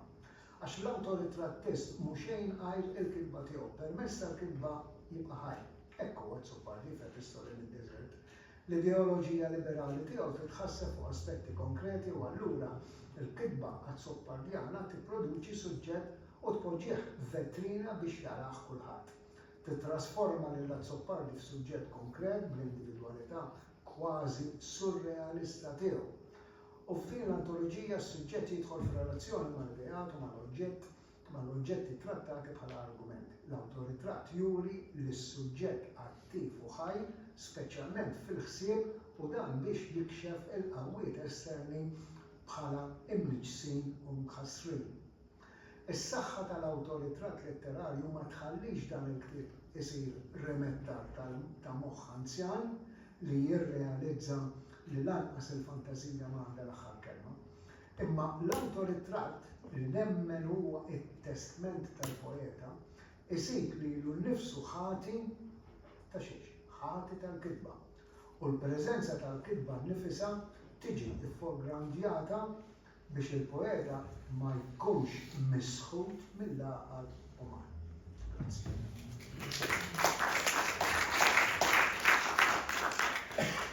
Grazie ħafna Charles. Għanaddu għal interventi għal ta' mistoqsijiet minn ħata l-udjenza.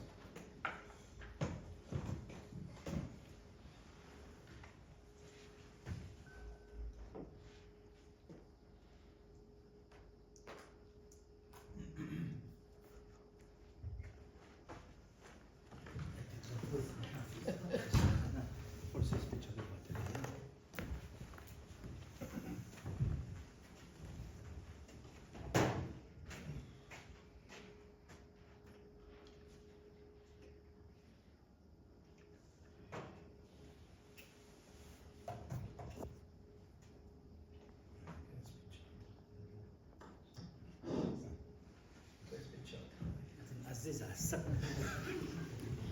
Mela, għalli nħallu fidejn.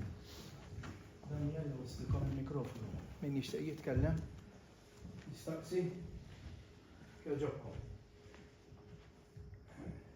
Għanibda jivara fil-kas.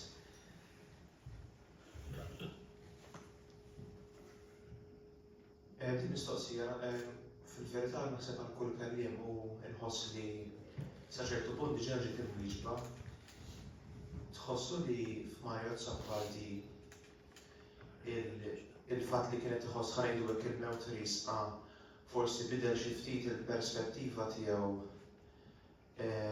fuq il-ħajja u l-mod kif esprimija fil-poeżija wkoll varja, meta ngħidu varja forsi varja fis-sens li il-ħsieb tiegħu, il-fokus tiegħu, il-perspettiva tiegħu iktar minn waħda soċjali forsi bida jalaqa għal waħda personali.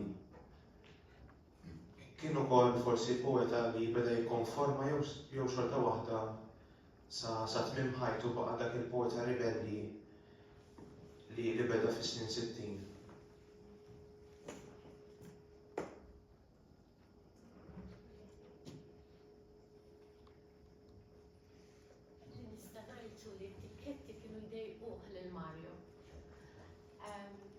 Kaxxa trid tisfrunda.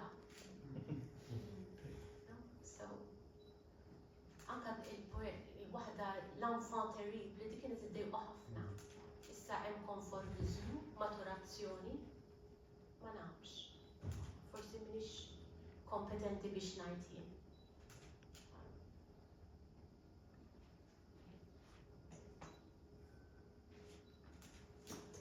Jiena li nista' ngħid kompli daqxejn nikkummenta minn ma nirrebellet li fuq il-kelma endgame, għax hu għalih dik il-kelma kienet importanti. Issa dan qed nitkellem minn dak il-ftit li kon nafu għax fl-aħħar snin tiegħu jiena kontina ħafna nafu li Mario Zoppardi mis-sebgħinijiet għax kien parent tas-student tiegħi,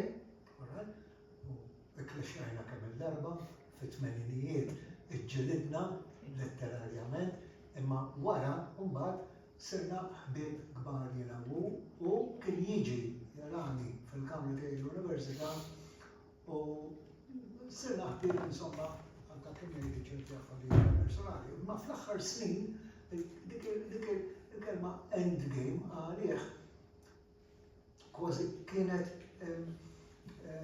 xi ħaġa sagra. Fem, għax beda jara li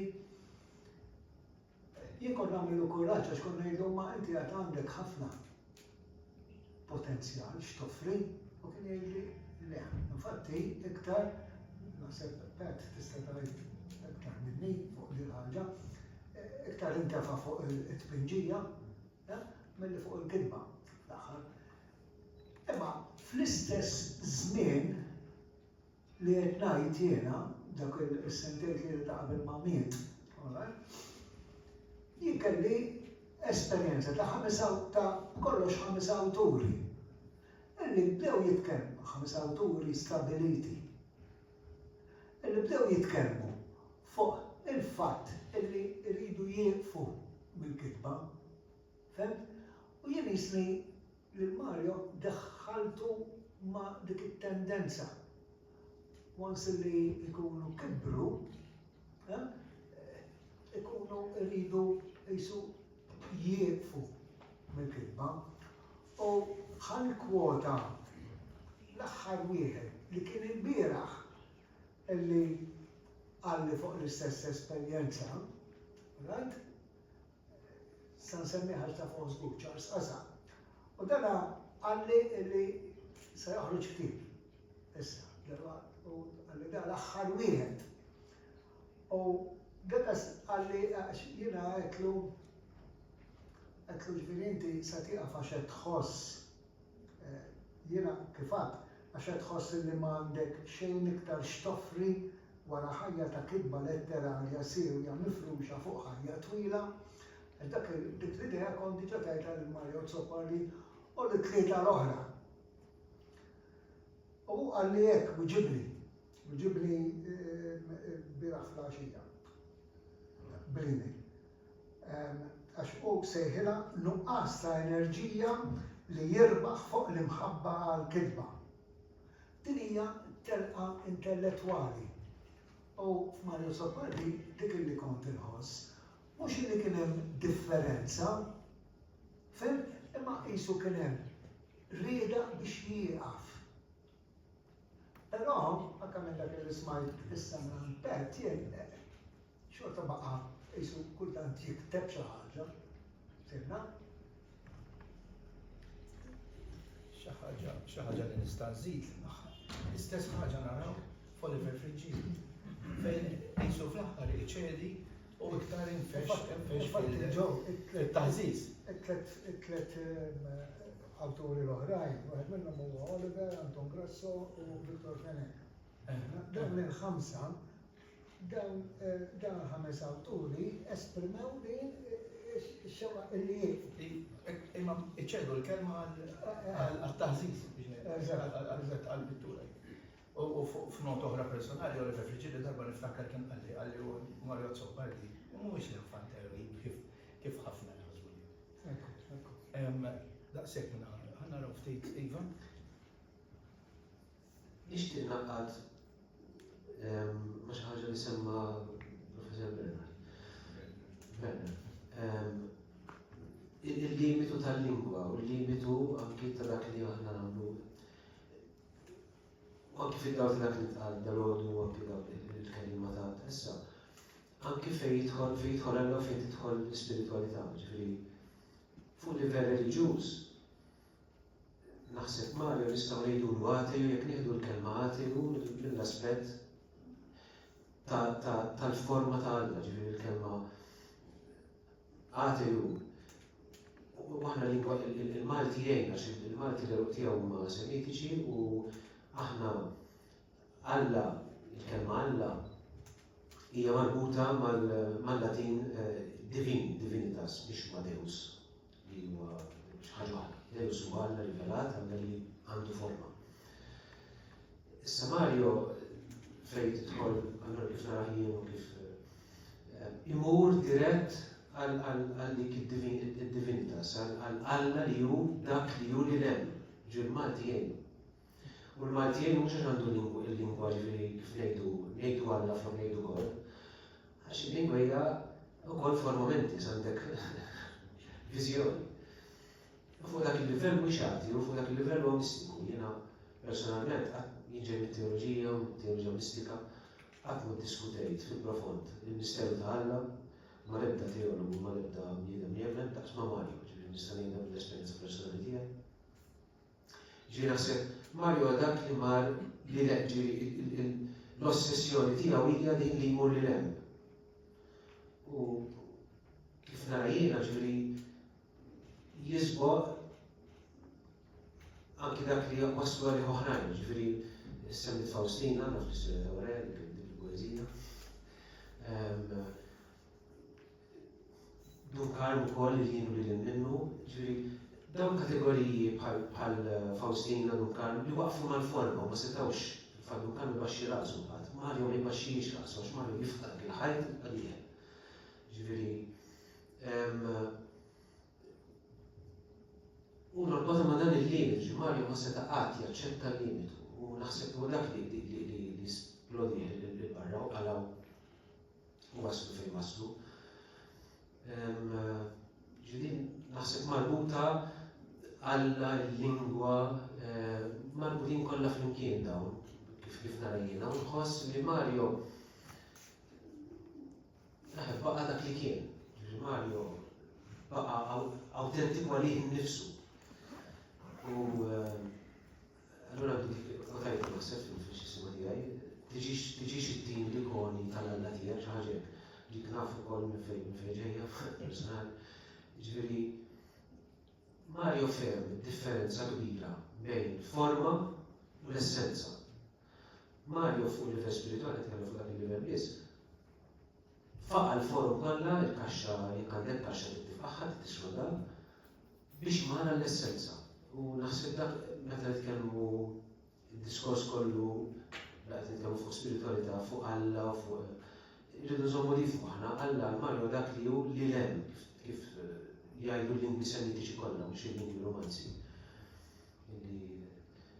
Fil-Latin hemm Divinus, Divus u hemm Deus, huma żewġ affarijiet differenti. Inti aħna bħala semitiċi, bħal Ebraizmu, bħal Islam, Alla dak li hemm. U naħseb li Mario waqaf mill-kitba issa titkellem mill-kategorija tiegħi kategorija ta' spiritualità u ta' mistika. U anke fid-diskurs tal-Barritin Economija. Mario waqaf ħass li għandu jaqaf jikteb jekk ikun inti interpretazzjoni fuq livell spirituali għax mill-kelma għadda għas-silenzju. Fil-fatt fl-aħħar, ġifieri forsi Patricia tista' kellu din l-erġ kreattiva li baqgħet sal-aħħar sa fuq is-sodda tal-mewt. Imma ma setax jesprimihom il-kliem, ġifieri il-kliem naqsu. U naħseb hemmhekk ġifieri s-Santa ta' Kristu ta' Ħnina Divina Santa Faustina dak jaqa' fuq il-livell tal-kelma, jaqa' fuq il-livell tas-simbolika tal-kelma.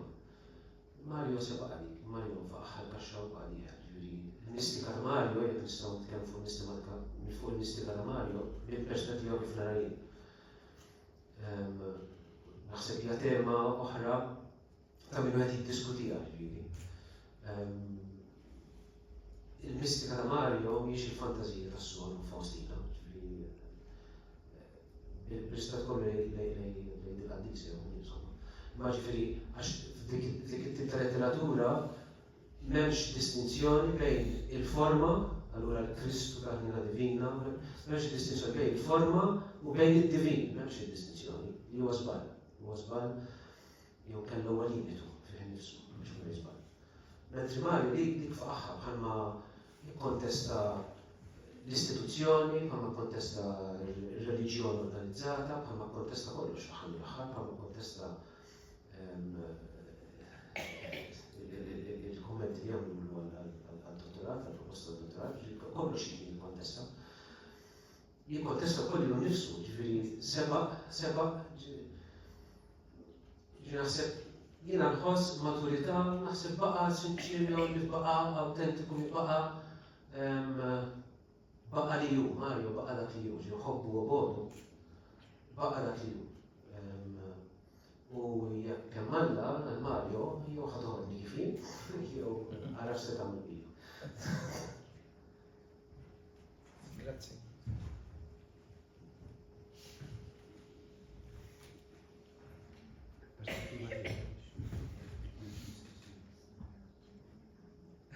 U biex inkompli ma' xallu huwa wkoll f'ċerta sens il-pożittiva wkoll il-pożizzjoni l-attitudni eżistenzjalista tax-xejn. Interessanti li semmejt il-Malti. Fil-Malti meta ngħaddu ix-xejn mal-verb biex nagħmlu negattiv ġejja minn kelma rbija li hija xajbun li tfisser mhux nothing something. U hemmhekk jiena nara kif il-lingwa fl-iżvilupp tagħha għaqdet xi ħaġa ma' xejn. Kif jgħid Sartre fl-eżistenzjaliżmu mhux essenza imma l-pass li se nagħti. Dak huwa jien. Jiena li nara ħafna f'Mario u norbota ma' li kienet jgħid Emanuel fuq il-pellegrinaġġ fil-Pilgrim's Progress ta' Banjien. Maqqas mid-destinazzjoni il-wasla. Il-wasla hija kull pass li nagħti fost l-allegoriji, il-ħel, il-karità, nintaqa' magħhom u nittrasforma ruħi. Allura il-vjaġġ huwa trasformazzjoni. F'ċerta sens, id-destinazzjoni hija kull medda ta' pass li tgħaddi. Għax diġà wasalt. Jiena din nara ħafna fil-letteratura Maltija, iżda mhux biss ta' Maria Gregganado. Poezija dedikata lis-supplement. Iżda jiġifieri telenka x'inhi mara om bint ġejja minn dak tal-mod mart ta' xi ħadd, imma iżda mhux biss nixtieq inwelled lili nnifsi wara li wellet lilkom. Qed tgħid għax jiena naf li mara u le. Jiġifieri dan huwa l-mument jien naraħu ħafna f'Mario Zoppardi anki tal-kelma li tikkumbatti magħha nnifisha. Sempliċiment għax biex biżejjed. Għax il-poeta huwa l-iżda mhux biss. Emanuel il-paragun tiegħu li joġobna ħafna ma' jien u li minnu naħseb jispjega ħafna dan li qed ngħidu. Il-jien, il-logos, ir-razzjonalità, l-identità, aħna meta nirraġunaw qed naffermaw ħafna l-identità tagħna. Għax qed ngħidu dik pożizzjoni dik teżi tiegħek. Imma mbagħad hemm mhux Alla ta' jew mhux leħen ummi li kollha jibni mhux il-konscienza fil-pożija hemm leħen moħbi ċanfarni u jibqa' moħbi kif għal number dak il-leħen. Hemm lilin is-supplement. U dak huwa jien ukoll. Għalhekk bilt ħafna ma' Emanuel illi mbagħad fejn hemm il-partenza bejn Mario Zoppardi u dik il-pożija kapolavur ta' Duncan. Fejn Duncan jaqbad il-pożizzjoni għal Kostinjan. Santu Stile għalilna le mhux tirraġuna biex emmen biex tirraġuna. U xjenza hekk għamlet, għandna l-ajruplan illum għax il-bniedem emmen li huwa skur. Mhux għax irraġuna, għax jikkaru waqa. Għax min jaf kemm nitu nies qabel il-Wright Brothers ftit sekondi fl-ajr. Għalhekk għandna ir-raġunament illum teknoloġiku ta' ajruplan, jiġifieri Santu Stile mhux qed jgħid ħmerija u mhux qed jgħid fidi biss. Jiena se qed jgħid prinċipju xjentifiku. Ukoll. Għax Santu Stile imur għal dik li l-enerġi, Kif għamel il-bniedem li jkollu. Se jiena Mario Zoppardi semmit il-kaxxi pereżempju, id-deżert jidher li semmih Charles, imma f'kull diskors bdejt nisma' din il-ribellioni kontra kull element ta' limitu, ta' konfini, ta' identità, ta' istituzzjoni, jiġifieri kull forma ta' restrizzjoni. U l-Mario għalhekk jiena ma narax fl-aħħar, naħseb spjega tajjeb ħafna Charles, u anke Pet. Ma narax fl-aħħar waqaf mill-konvinzjonijiet kreattivi tiegħu, imma bidilhom forma oħra, jien naf forsi għexu. Forsi jieġu.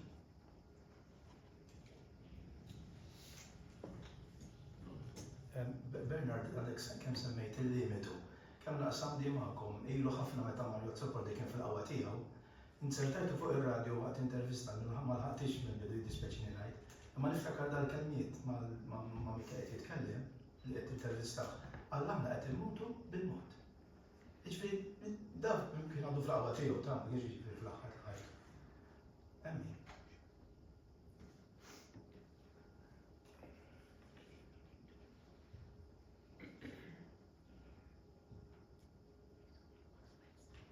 Hawn aktar interventi mistoqsijiet. Mela fil-każ ngħaddu għall-għelu minn Glenn jekk jogħġbok.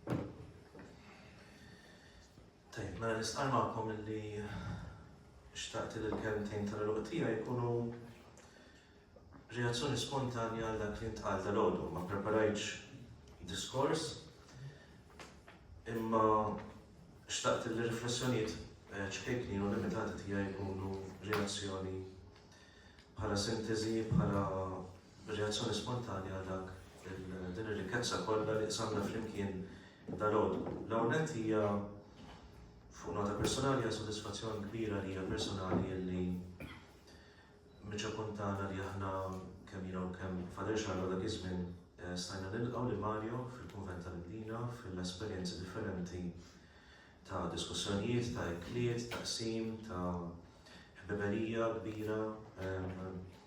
Il-ġeneralità ta' Mario jiena rajta fil-kontadni iltaqajt miegħu ftit drabi, xi darbtejn tlieta, u dedika kont klabtu li firmali l-epistoli mid-deżert u dedika tiegħu kienet lil Glenn il-ħabib il-ġdid. Hija hekk din l-attitudni ta' Mario ta' viċinanza minkejja li lilek inti persuna ġdida li jieħu lilek ma jafekx. Li tixred ovvjament is-sensitività ta' Mario fil-komplessità tal-ħsieb, tal-emozzjonijiet, tat-tiftix kollha tiegħu. Dwar ir-riflessjonijiet tal-lum, ovvjament naħseb il-kelma prinċipali tal-lum li ħarġet ħafna, ovvjament tinsab fit-titlu, tas-seminar hija l-kelma spiritualità. Mario ma jiddefinixxix spiritualità fis-sens klassiku tal-kelma, imma jiddefinixxi spiritualità dik li aħna niftakar fil-bidunet aħna norganizzaw dan is-seminar meta bdejna s-sena l-oħra. Aħna nippruvaw nfittxu kif se naqbdu niġbru lil dan il-raġel poeta proġett kumpless fi ftit kliem ta' titlu u rajna li dawn iż-żewġ kelmiet tiftix u taqtija jisuġġi flimkien u jagħmel ġustizzja għal dak li prova u dak li jgħix Mario. Din hija mela l-ispiritualità ta' Mario hija tiftixa, hija pellegrinaġġ kontinwu, hija deżert perpetwu, hija taqtija kontra li huwa siket, kontra l-kolonjaliżmu li jaffeċ, l-żejr, li kisser l-dawk li m'għandhomx saħħa, li għalaq f'gaġġa, l-dawk li jiġu minn barra, li jimponi mentalità, ħsieb, mod ta' għixien fuq nies ta' tradizzjoni twila u kbira, pereżempju l-Aborigini, imma wkoll anke fl-Occident. F'kelma oħra, huma żewġ kelmiet li aħna provajna naqbdu dan is-sens teatrali. Mario kien teatrali ħafna, Mario fis-sens sabiħ tal-kelma. it-teatralità tiegħu toħroġ ukoll fl-ispiritualità tiegħu għal fatt pereżempju fit-tensjoni eżistenzjali li ħin kollu li kien iħoss bejn is-senswali u l-ispiritwali.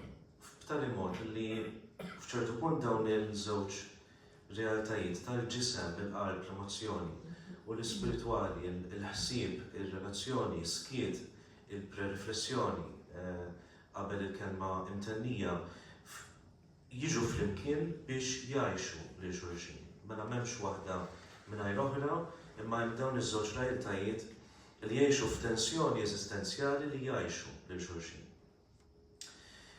Mill-istudji tiegħi li għamilt dwar spiritualità Russa u letteratura Russa u li rajt lil Mario kemm propju niżel fil-fond ta' teatru, letteratura, filosofija Russa, eccetera.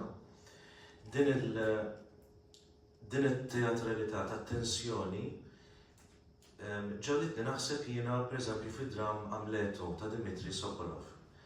Id-dram Amleto ġbiri bħalma l-kol nafu fil-istorja twila tiegħu, ġifieri ovvjament ma bidix minn Shakespeare, Shakespeare kien wieħed mill-interpretazzjonijiet li aħna għandna fidejna ta' dan il-figura Danis Amleto, dan il-mit Danis. U wieħed minn dawn l-interpretazzjonijiet u r-interpretazzjonijiet ta' dan il-figura kien propju Dmitri Sokolov, fejn it-tensjoni illi qed jgħix Amleto f'dan id-dram mhijiex tant il-mewt, il-ħajja, l-imħabba, eċetera, imma din il-nostalġija lejn din it-tradizzjoni li tatna identità li sawret lilna li aħna llum u din il-perspettiva lejn il-futur b'tama bħarsa mimlija tama lejn dak li għandu jiġi. Il-mistoqsija kbira ta' Amleto Russu mela hija mistoqsija ġustizzja. Fejn hi l-ġustizzja? Hija li nħarsu din l-identità li sawret lilna llum jew hija it-tama f'futur li ħassawwar li ħad tiġi msawra, tibda tiġi msawra minn issa quddiem. U din hija t-tensjoni kontinwa li tikkaratteristika li dan Amleto b'xi mod bejn dawn id-dimensjoni differenti ta' taqtijat, dawn il-livelli differenti li ġibna flimkien dal-għodu, fakruni li nkollu lil Mario bħala dan Amleto Russu illi qed jipprova iġib flimkien u jagħmel ġustizzja għal kull sfera u kull livell ta' dak li joħloq din l-eżistenza, dan it-tensjoni eżistenzjali. Xi ħaġa wkoll li laqtitni hija l-kelma li juża Fader Xaro fl-espożizzjoni tiegħu kienet din il-kelma l-fantasmi tiegħu. Dawn il-fantasmi hija simbolu għal dak li hu inviżibbli, dak li hu inviżibbli huwa il-weġġat, u dak li inviżibbli huwa il-nuqqas ta' komprensjoni, huwa l-ġudizzji, huwa dak kollu li huwa inviżibbli, però ovvjament huwa reali daqskemm reali jista' jkun. Il-tiftixa ta' Mario mela mhijiex tiftixa biss idealistika li tagħmel sabiħ dak li huwa diffiċli, imma tpoġġi kliem sovversiv, konkret li tagħmel ġustizzja għas-sovverżjoni u d-diffikultà tal-esperjenza li huwa jgħix. Mhijiex mal-esperjenza li qed jipprova jara s-sabiħ minn dan id-diffiċli li ħareġ, imma qed isejjaħ id-diffiċli diffiċli, qed isejjaħ l-ipokrizija ipokrizija, qed isejjaħ is-sovverżjoni kif inhi fil-verità tagħha. Ovvjament f'dan il-vjaġġ spiritwali, filosofiku, ideoloġiku ta' Mario biex jgħix il-verità. U appuntu l-ikbar tensjoni li tat ħajja għax-xogħol kollu l-identità ta' Mario hija din it-tensjoni kbira bejn l-illużjoni u l-verità. Il-verità illi bħal Kristu qudiem Pilatu waslitu fl-aħħar mill-aħħar kif rajna għas-skiet mhux tant tal-kelma.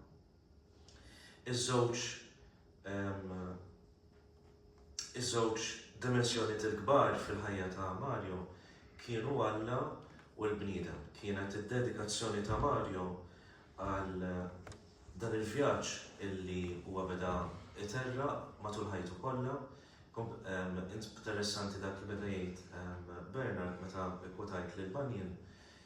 San Gregor ta' Nissa fir-raba' seklu jiddefinixxi l-perfezzjoni bħala l-istat li fih qatt ma nieqfu, il-pass li aħna nagħtu wara xulxin.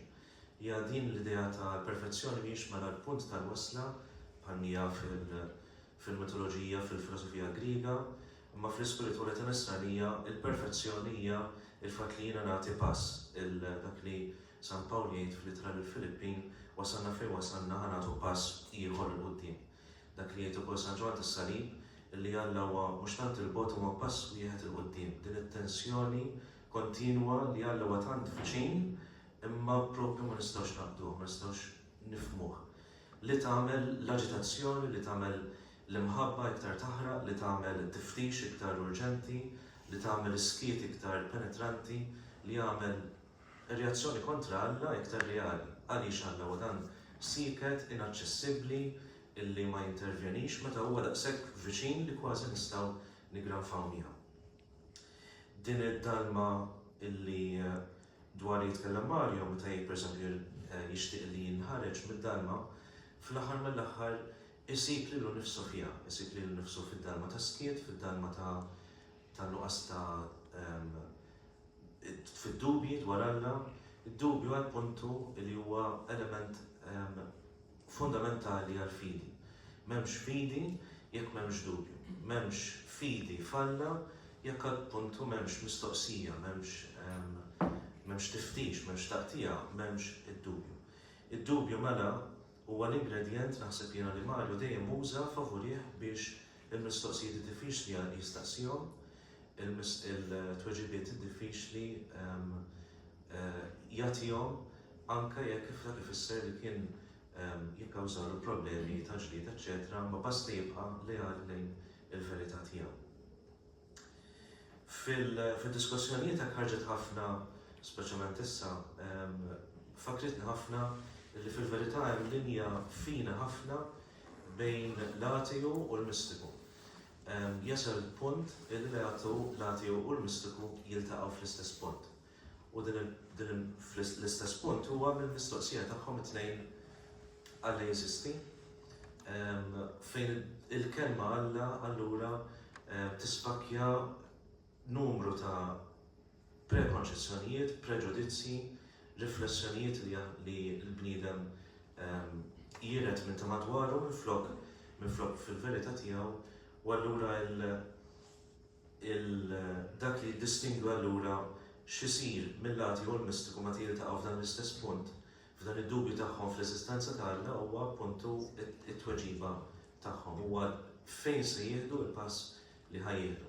Huwa pass illi jinnegaw din il-laqda, din is-sabiħ tat-taħlim, meta biex nikkwutaw ukoll il-Adrian din il-traduzzjoni Maltija hekk sabiħ it-taħlim u l-ħolqien, anzi l-inkarnazzjoni ta' din id-dinja spiritwali li nsabuha hawnhekk mixja fl-art magħna fil-lom natura li tina il-ħajja tagħha magħna, jew hija risposta tal-atiju li jieħu pass lura u jinega dan kollu. Il-mistiku mela ma jagħtix tweġiba, ma jagħtix affermazzjoni jekk Alla jeżistix jew le. Il-mistiku bħalma naħseb jiena juruna l-poeżiji ta' Mario, il-mistiku jibqa' jfittex u jibqa' jiddubita għaliex fid-dubju hemm il-garanzija tat-tiftix tal-ftuħ tan-nuqqas ta' kontentizza bil-ftit, tan-nuqqas ta' kontentizza bil-tweġibiet li jagħmlu sens issa f'dan l-istat, allura hemm ftuħ għal dak li jista' jkun li ma nafx, għal dak li jista' jkun li huwa l fuq minni, ftuħ f'kelma oħra għal dak li hu ogħla minni. Il-tieni pilastru ovvjament ta' Mario huwa l-bniedem, l-aġitazzjoni, il-protesta tiegħu, il-sens ta' skumdità li joħloq fina, aħna naqraw versi suffersivi, kollha għandhom din l-intenzjoni u din l-imħabba tiegħu li jkun viċin iż-żgħir. Mhijiex imħabba anzi hija preferenza intenzjonata li jkun viċin iż-żgħir, viċin l-imwarrab, viċin il-maqbud f'gaġġa, viċin il-maħqur, viċin is-siker.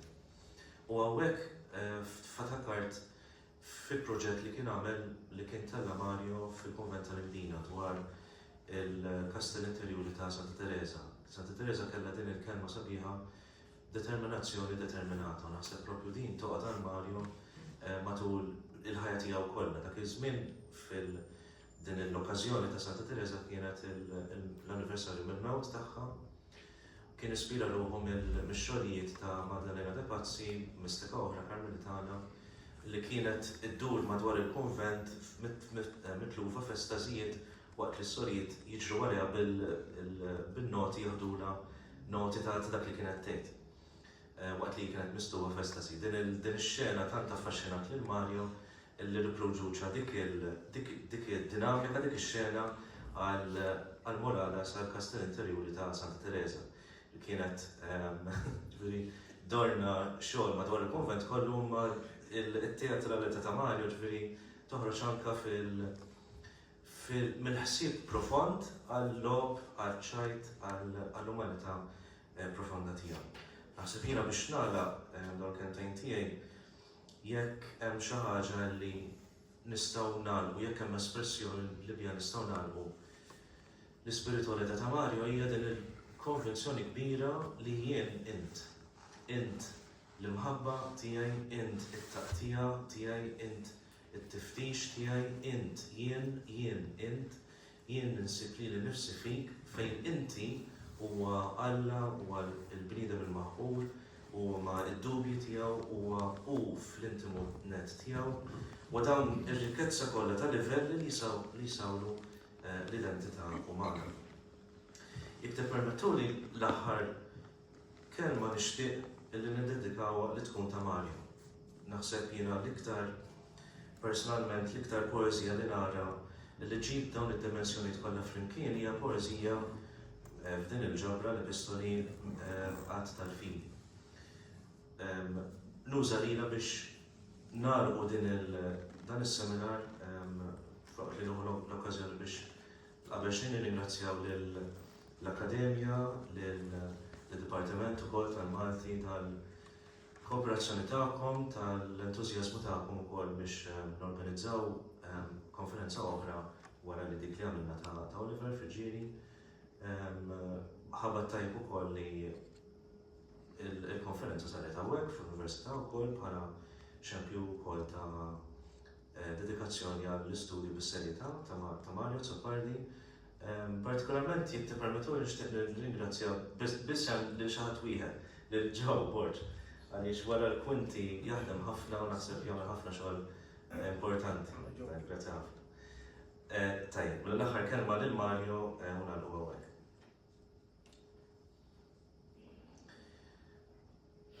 U minkejja l-atti kollha bejn il-kwinti jew quddiem il-platea, minkejja l-odissea nervuża ta' ħajtu, minkejja l-katalogu ta' karatteri prekarji li nissel, minkejja l-frixniti ta' mħabbiet vjolenti, minkejja trasgressjoni nomada, minkejja l-passjoni u l-fonti ta' dmuħ bil-moħbi, minkejja l-ruħ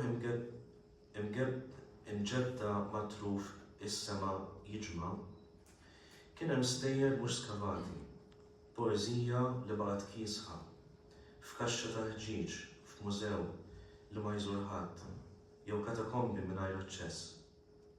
Kien hemm bieb bil-katnazz u mingħajr numru li ma seta' jiftaħ ħadd.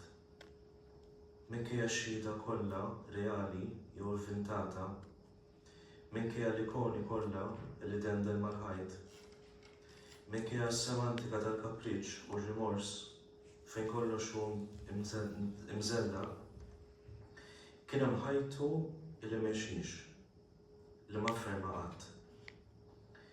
Minkejja li dar mal-vertebra tal-gżira mfarza, minkejja li ħass l-infaret kollha tagħha u deffes subajh fit-tumuri moħbija fil-fond, u minkejja li salba mar-rikkieba tal-baħar, daħlin bħal żwiema l-bojot fix-xuxa t-tir, fl-irjieħ mit-tramuntana, minkejja d-da maħluq li sema jfaqqa mill-kampnari, minkejja t-tisfir mill-brux awtunnali tal-ġurati, jitħallat mat-talb qadim li bellaw bħal żejt imranġat fit-tfulitu meta ħatfitu l-iskarlatina, kien hemm fidi li ħarbitlu dejjem, fidi traskritta fi sħab illi kanġi l-inkonsistenzi. Grazie.